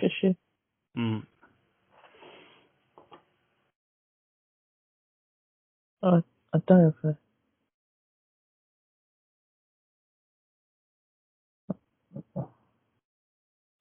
Ok. Oh. Dans le livre Je lis. Ah, ok, t'as trouvé. Ok. Ok. 47. Tous les habitants de la terre ne sont pas... tous les habitants... Hein? Moi, je trouve pas 35, hein. Pour moi, on Daniel. s'arrête à 34. Donc, il faut dire. Ça arrive à quoi? À combien? 34. C'est sûr que tu suis Daniel. Il y a eu décalage de comment dirais-je. C'est-à-dire qu'ils ont Il y a eu sauté. décalage. Il faut essayer de lire le 34 ou le 36 entre les deux. Souvent, ça dépasse. Ou bien lire 33. Il faut chercher seulement tous les habitants de la terre. Faut lire pour toi derrière voir. Tous les habitants de la terre. Tous les habitants de la terre ne sont pas à ses yeux que néant. Il s'agit comme... Attends, non, il faut attendre d'abord. Tu as trouvé? Moi, c'est 32. Ok, donc, tu as trouvé, non? Ok, vas-y maintenant. Tous les habitants de la terre. Tous les habitants de la terre ne sont pas à ses yeux. Ne sont. Non, il n'y a pas là-bas. Ne sont à ses yeux que néant. Que néant. Il agit comme il eût clair avec l'armée des cieux et avec les habitants de la terre. Et il n'y a personne qui résiste à sa main et qui lui dise, que fais-tu? que fais-tu? Tu as vu ça? Donc, lui, il fait ce qu'il veut sur nous. Il fait ce qu'il veut. On n'a pas d'importance pour dire qu'on va faire ce qu'on veut. Non. Ça, là, ça n'existe pas. Ça n'existe pas. Ça n'existe pas. Donc, tout ce qui nous arrive, c'est lui qui est en haut là-bas qui provoque ces choses. C'est pas quelqu'un d'autre. Ton mari t'a divorcé, c'est lui, c'est pas quelqu'un. Ton mari te frappe, c'est lui. On te prend, on te coupe la tête, c'est lui qui fait ça. Vous voyez les maladies partout, les gens sont malades, ils n'arrivent pas à manger, ils sont maigres, c'est lui seul, c'est pas quelqu'un. Donc si vous savez ces choses, vous devez seulement rester tranquille. Et il règle les problèmes au temps convenable, selon le plan que lui-même il s'est donné sur notre vie et sur la vie de tout un chacun. Même les animaux que vous voyez qui chassent, tous ces gens, c'est lui qui amène la proie à ces animaux. C'est pas quelqu'un d'autre, c'est lui le Seigneur. Quand un animal veut manger, il dit bon, l'animal a faim, ok d'accord. Bon, allez, paf, il prend, il met ça devant lui, il mange. Mais moi j'ai une question par rapport à ce que ça y est, qui me perturbe un peu. C'est vrai que c'est lui qui permet le bien et le mal. Mais pourquoi est-ce que souvent dans nos prières, on demande à Dieu souvent on dit que protège-nous de tel truc, si c'est lui qui permet. Mais c'est lui qui veut dans son plan et dit bon, voilà, je permets telle chose, ceci est mal, ceci est bien. Donc il faut aimer le bien, il ne faut pas aimer le mal. C'est comme dans un film.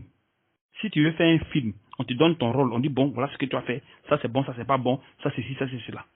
Donc ce que lui veut qu'on fasse, c'est ce qu'on fait. Mais c'est lui qui le fait, c'est lui qui le permet. Puis il dit non, faites ça. Est-ce que tu comprends? C'est dans son plan. Tu n'as pas compris ma question. C'est vrai que c'est lui qui permet le bien et le mal. Mais en même temps, si c'est lui qui permet le bien et le mal, est-ce qu'on doit encore prier pour dire Seigneur, protège-nous des attaques de l'ennemi? Mais c'est ce que je suis en train de dire, c'est pas c'est toi qui ne comprends pas ce que j'ai dit. Il te dit que tout est dans son plan. Son plan te dit, c'est moi qui va t'attaquer. C'est ton plan qui dit, c'est moi qui t'attaque. Et moi, je te dis encore, protège-moi. Est-ce que tu comprends? Donc, tout cela, il le fait pour sa gloire. Pour sa gloire, pour qu'on puisse l'honorer. C'est tout. Et tout ça, c'est pour sa gloire. C'est pas pour quelque chose. C'est pour sa gloire. Dans Romain, il ne dit pas que lui-même, il a créé un groupe de personnes pour les amener en enfer. Vous n'avez pas déjà lu ça? Ça veut dire que les voies de Dieu sont insondables. Mais c'est ça que Dieu, il peut t'amener dans un péché qui est dedans. Puis reste là. Puis tu restes là. Tu ne savais pas? Si c'est lui qui fait tout, c'est-à-dire que c'est lui qui nous emmène dans la fornication, c'est lui encore qui nous enlève dedans. Il peut te faire même dans la fornication, puis tu es dedans. Puis c'est lui qui va t'enlever après. Et puis tu mets quoi? Lui-même il a dit divorce, il n'aime pas le divorce. Tu as vu? Lui-même il a dit il n'aime pas que l'homme ne doit pas divorcer. Mais il amène des personnes à divorcer. Il a divorcé. Parmi nous ici, il y a des sœurs qu'on divorce et elles se marient après. Il y en a ici même. Dans le truc ici, ça existe. Pourtant, il a demandé à ce qu'on ne divorce pas et d'attendre machin, mais il y a des gens qui divorcent. Tu vois. Et maintenant, il vient maintenant mettre d'autres personnes maintenant à ces personnes-là. C'est lui encore. Dieu, son affaire là n'est pas pour les enfants. C'est pour ça la dernière fois qu'on était en train de faire l'enseignement, j'étais en train de poser la question pour dire que mais si c'est lui qui fait tout. Donc maintenant, ça, comme on l'appelle même, après des lycées, enlève ça en nous. C'est lui qui fait tout. Voilà pourquoi c'est pour ça lui aussi il vient. Voilà, c'est pour ça lui aussi il vient de dire fais ça pour que ce qui est mis en toi, je vais enlever. Faut demander et puis je vais enlever. Voilà. Je comprends. Donc il a mis. C'est moi qui mets. Tu viens lui demander. Quand il met, tu ne sais pas qui l'a mis. Donc il ne te permet pas que tu saches que c'est lui qui a mis. Voilà. Maintenant, tu dis que c'est l'ennemi. Maintenant, quand il vient maintenant, pour que tu puisses enlever maintenant, il te dit bon, c'est moi qui ai mis maintenant, je te permets maintenant d'enlever. Comment tu dois enlever? Passe à cette, comment dire, procède comme ça pour que tu puisses en mettre. Toujours pour l'honorer, pour le glorifier. Toujours pour le glorifier, pour dire qu'il est en le jeûnant. En jeûnant, priant, méditant, c'est lui, à la lecture. Humilié. Tu t'humilies devant sa face, c'est tout, il n'y a rien d'autre. Donc en faisant ça maintenant, allez, il va t'enlever maintenant dans ce qu'il t'a mis. La fornication, c'est pareil. Il enlève comme s'il veut. Non, au moins il veut. Il enlève au moins il veut. C'est pas que toi où tu veux, non. Tu peux être chrétien bien, puis tu peux forniquer bien. Puis tu es dedans. Mais vous savez qu'il fait ça, non? Vous plaisantez un Dieu. J'ai dit, c'est voix sont insondables. C'est lui aussi qui tue, c'est lui aussi qui donne la vie. Oui, c'est lui qui fait tout. Donc, tu peux forniquer et tu pleures, et tu forniques, et tu pleures, et tu forniques, puis tu es dedans, puis tu pleures, puis tu forniques. Tu vois même, tu peux trahir même ton mari, ta femme, et tu pleures seulement. Parce que, pour ceux qui vivent dans la foi, il va t'amener à haïr ce péché. Puisque tu es une personne qui aime trahir ta femme. Qu'est-ce qu'il va faire? Il va t'amener à trahir même ta femme encore, même si tu le connais bien. Jusqu'à ce que tu arrives à pleurer pour cette histoire qui est en train de faire. Pour mettre la différence entre le temps, en mettant la différence entre le temps, la vie que tu vivais avant et la vie de maintenant, et toi-même tu vas voir la différence. Quand tu le faisais avant, tu le faisais tranquillement sans problème. Tu trahissais ton mari, tu trahissais ta femme propre. Quand tu viens maintenant dans le corps, comment tu vas faire? Voilà, comment tu vas faire maintenant pour que tu fasses la différence entre ce que tu es en train de faire maintenant et ce que tu fais avant. Il faut maintenant que tu fasses faire ça d'abord pour que tu comprennes. Donc, en le connaissant bien, tu jeûnes, tu pries, médites, tout. Et va t'amener ou bien à trahir ta femme. Une fois, deux fois. Quand ça commence à te faire mal, tu vas dire non Seigneur, je ne veux plus faire ça. Mais il y a un esprit qui va te pousser à aller faire, va accomplir la mission qui est devant toi. Et ça te pousse. Allez. Puis tu vas. Dès que tu as accompli, tu viens, tu pleures. Tu pleures seulement. C'est là que tu commences à comprendre que ce que tu faisais avant n'était pas bon. Pourtant, tu le faisais avant, propre, tranquille, quand tu mettais Guassou dedans, dessus. Maintenant, là, tu le fais, ça te gêne. Pourquoi? Parce qu'il est à côté. Ça ne te plaît plus. Donc, il va commencer à t'amener à haïr maintenant le péché. Sinon, s'il ne fait pas ça, comment tu vas haïr le péché? Comment tu fais? Tu ne pourras pas haïr le péché. Tu vois, c'est dans la bouche. Tu vas haïr, mais pas dans le cœur. Pas dans le cœur. Dès que l'action se présente, n'est d'aller. Tu vois.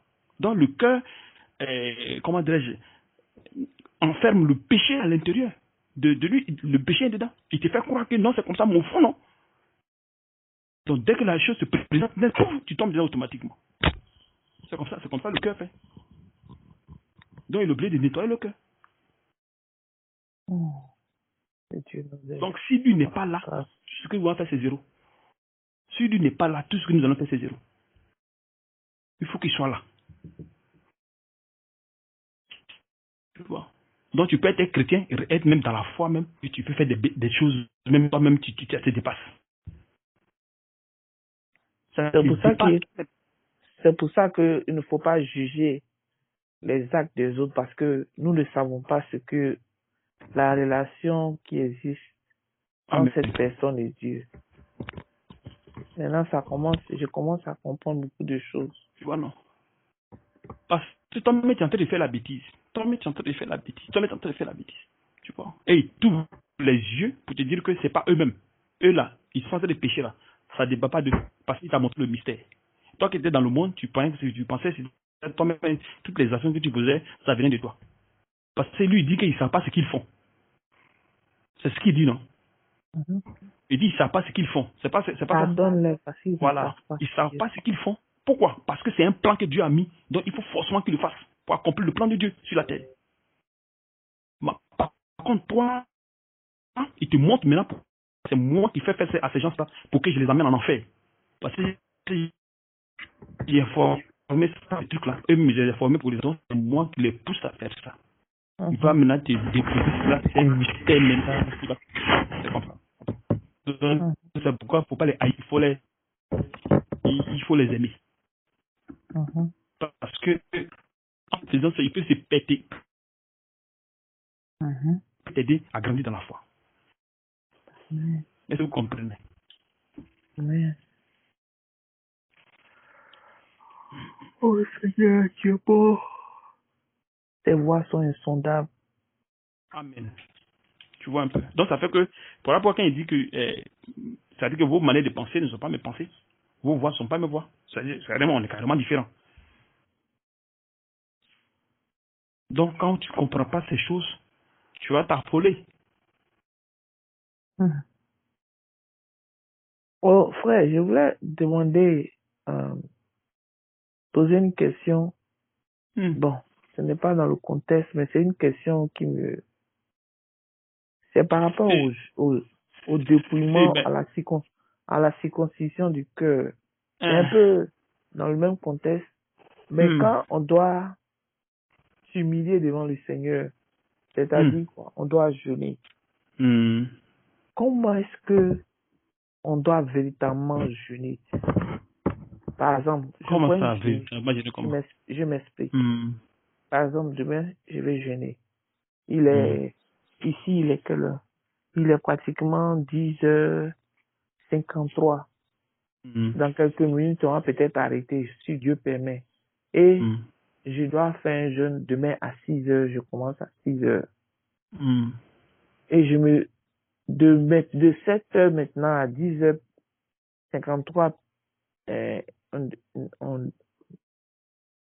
53 de la nuit, là, je vais aller me coucher. Je peux me lever au milieu de la nuit pour manger, si j'ai faim. Mais si je veux, je reste dans la méditation, mais je préfère ne pas avoir des rapports sexuels. Mais je peux manger avant 6h. Ou bien je peux méditer sur la parole avant 6h. Mais pas avoir de rapports sexuels pendant ces heures-là. Avant 6h. C'est ça, n'est-ce pas? Comme avant 6h. Comment ça, c'est-à-dire? C'est-à-dire que je me dis que voilà ici. Voilà, je prends un exemple. Tu dois jeûner lundi. C'est ça, non? Donc, les rapports, tu ne les fais pas dimanche. C'est simple. Tu as tout le temps samedi. Lundi, tu restes tranquille. Et lundi, samedi, tu fais tout ce qu'il y a à faire. Dimanche, tu restes tranquille. Lundi, tu fais ton jeûne, c'est tout. Ok, donc quand tu fais le jeûne là, quand tu rompes le jeûne à 6h, donc de 6h à quelle heure tu es supposé manger? De 6h à 18h. Et le reste, maintenant, à nous aller. Non, de 6h à 18h. De 18h jusqu'à 6h du lendemain matin, tu dois commencer un autre jeûne. Si tu veux faire 3 jours de jeûne, tu fais 3 jours de jeûne. Tu fais 6h, 18h. Tu coupes, tu manges bien. Le lendemain, tu fais 6h, 18h. Tu coupes, tu manges du bien. Le surlendemain, tu fais 6h, 18h. Tu coupes, tes 3 jours sont finis. Qu'est-ce que tu dis? Mais dans ce temps, tu dois pas aller tu dois pas faire ce que tu as fait au lit, au fait. Non, pour ça, je comprends. Voilà. Mais je parle, par exemple, souvent, quand moi je jeûne et que je rompe je rompe mon jeûne à 6h, je peux manger un truc léger et je suis déjà rassasié. Mais vers, par exemple, 23h, où je vais aller au lit, j'ai envie de manger quelque chose. Mais tu peux manger. Le jeûne commence à 6h. Mais c'est ce que je demandais. Mais comme tu n'avais pas... Non, mais je dis que le jeûne, c'est 6h, 18h. Voilà. 6h du matin, 18h du soir. Après là, tu peux manger comme tu veux. Mais le problème, c'est que tu ne dois pas aller au lit si tu veux faire le lendemain. Ok, je comprends ça. Voilà. Maintenant, si tu sais que tu vas faire peut-être un autre jour, bon, tu vas au lit. Dès que tu mets tes 18h, allez, le bal est ouvert. Tu comprends un peu? Non, je comprends.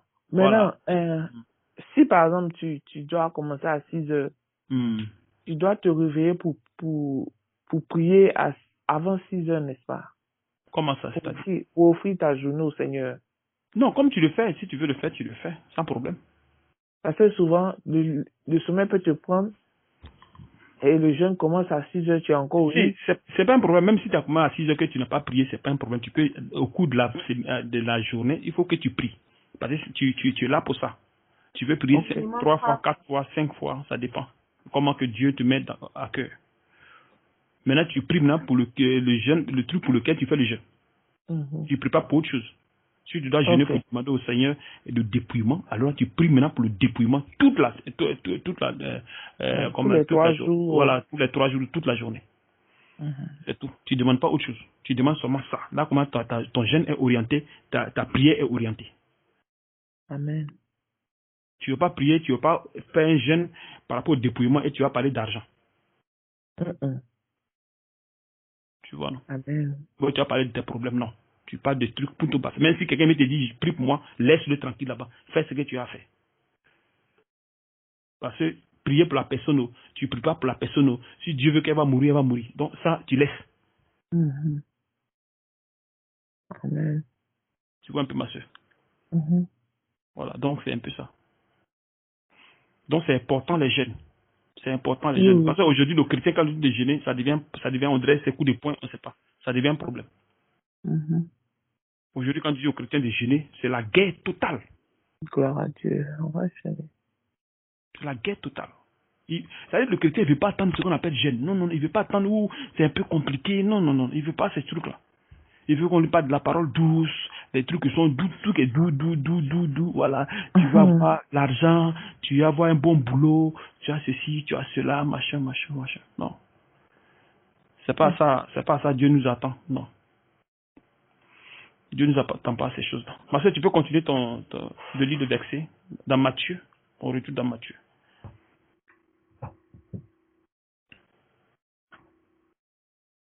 Oh, tu continues, hein? On a fini le temps.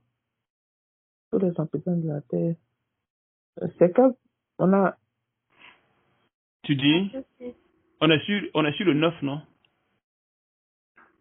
Daniel 4 ans. Non, il n'y a pas de Matthieu. Retournons à Matthieu. Matthieu 6. C'est le comment dirais-je, le chapitre, c'est le chapitre phare, au fait. Que ton règne vienne. Verset 10. Matthieu 6, verset 10.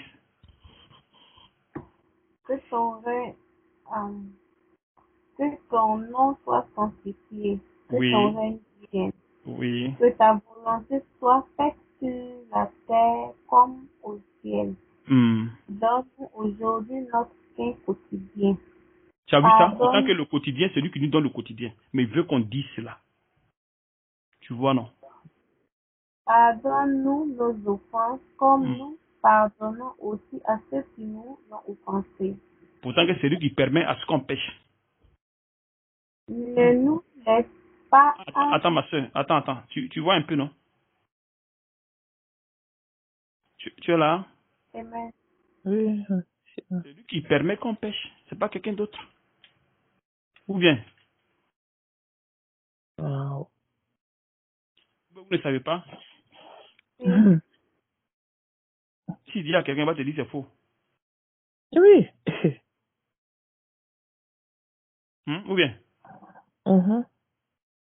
Celui qui a créé toutes choses, donc celui qui fait toutes choses. Celui qui sait? Je dis, celui qui a créé toutes choses, celui qui a fait la terre, les cieux. Donc, celui qui commande tout. Si c'est lui qui fait le mal, c'est lui qui fait le bien. Amen. C'est lui qui te donne la volonté, l'envie et tout ça. Donc, toutes ces choses. Lisez Genèse 20. Regardez là, lisons Genèse 20.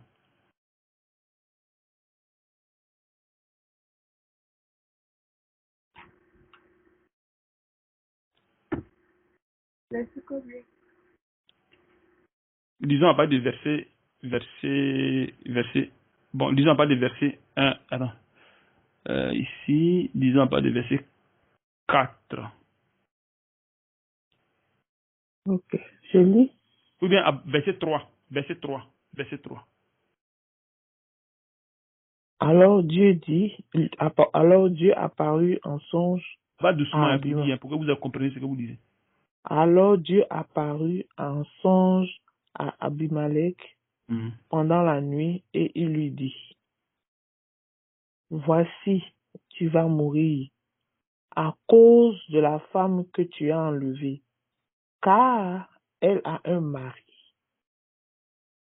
Abimelech, qui qui ne s'était point approché d'elle, répondit, Seigneur, ferais-tu périr même une nation juste?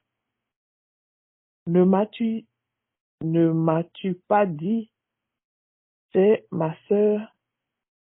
Ne m'a-t-il pas dit, c'est ma sœur? Et elle-même, n'a-t-elle pas dit, c'est mon frère? J'ai agi avec un cœur pur et avec des mains innocentes.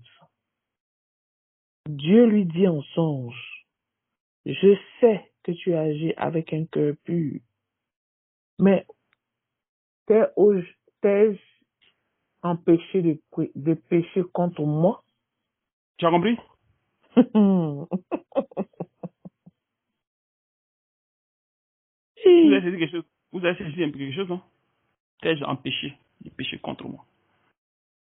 Wow. C'est Ouais, pourquoi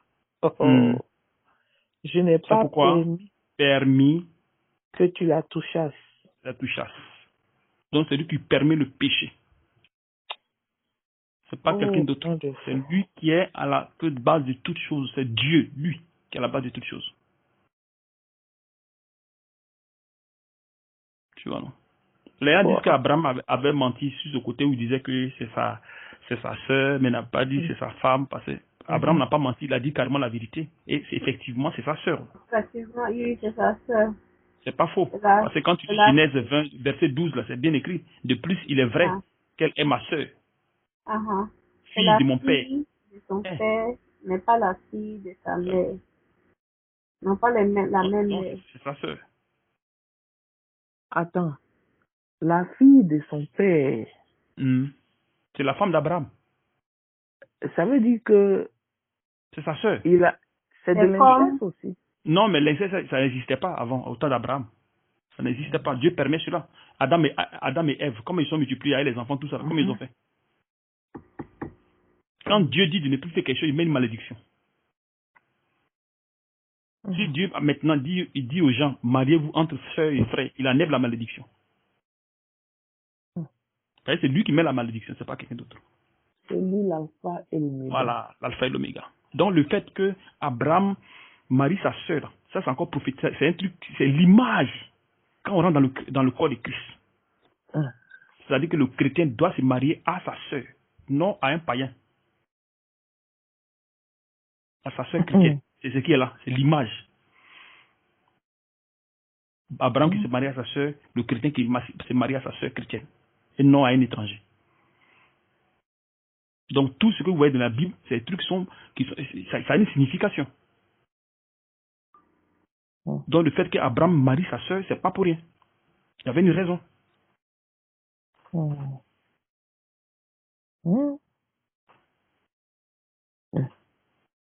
Vous comprenez un peu? Bon. Frère.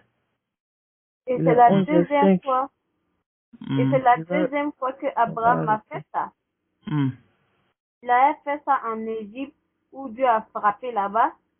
Et il a fait ça aussi avec Abimelech. Bon, revenons à notre verset parce que où tu vas là, si on va là-bas, c'est pas bon. Alors, où on était au verset, on va faire en liste 2 ou 3 versets puis on va arrêter parce qu'on va dans 2 heures de temps. On est à Matthieu combien? Matthieu 6. Non, on a dit Matthieu 9. Maintenant, pardon, aux offrandes, Matthieu 12. Ne nous laisse pas. Matthieu 13. Ne nous laisse pas entrer dans la tentation, mais délivre-nous du malin.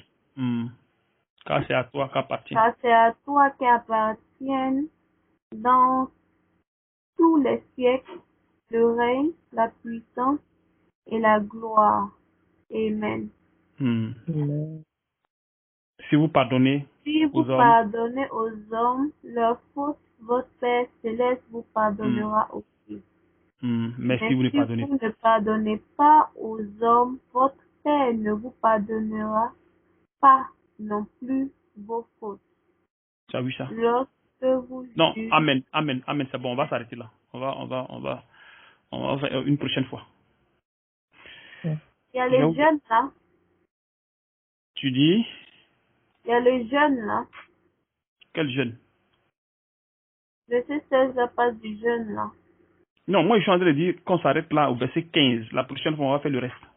Ah, Vous, ok. mettez votre main là-dessus. Parce que si on finit, ça va être long. On est déjà à 2 heures, presque. Vous êtes encore disponible? Non, Non, on va passer au travail demain. moi, j'ai pas de mais Ok. je vais aller me C'est ce que je reposer. suis en train de dire là. Donc, le verset 13, on verra ça plus tard. On verra ça prochainement. Peut-être demain ou Amen, après-demain. Tu vas décider. Ok? Donc, amen. c'est ce que je vous disais, que les problèmes, tout ce que vous avez comme problème, si vous n'avez pas de travail, si votre mari vous maltraite, quoi que ce soit, laissez les choses s'accomplir dans votre vie. Sans Amen. souci, sans chose. Laissez, parce que vous le voulez ou pas, ça va s'accomplir. Donc c'est mieux de laisser comme ça. Parce que ça s'accomplit dans votre vie. C'est tout ce que vous pouvez faire. Il n'y a pas de solution à cela. Vous demandez au Seigneur le jeûne, prière, méditation. Point. Le reste là, ça va s'accomplir. Que Dieu vous bénisse. Amen. Merci, frère. À la prochaine fois. Ciao, ciao, ciao. Merci pour cet enseignement. Sois Amen. béni Amen. richement. Amen. Amen.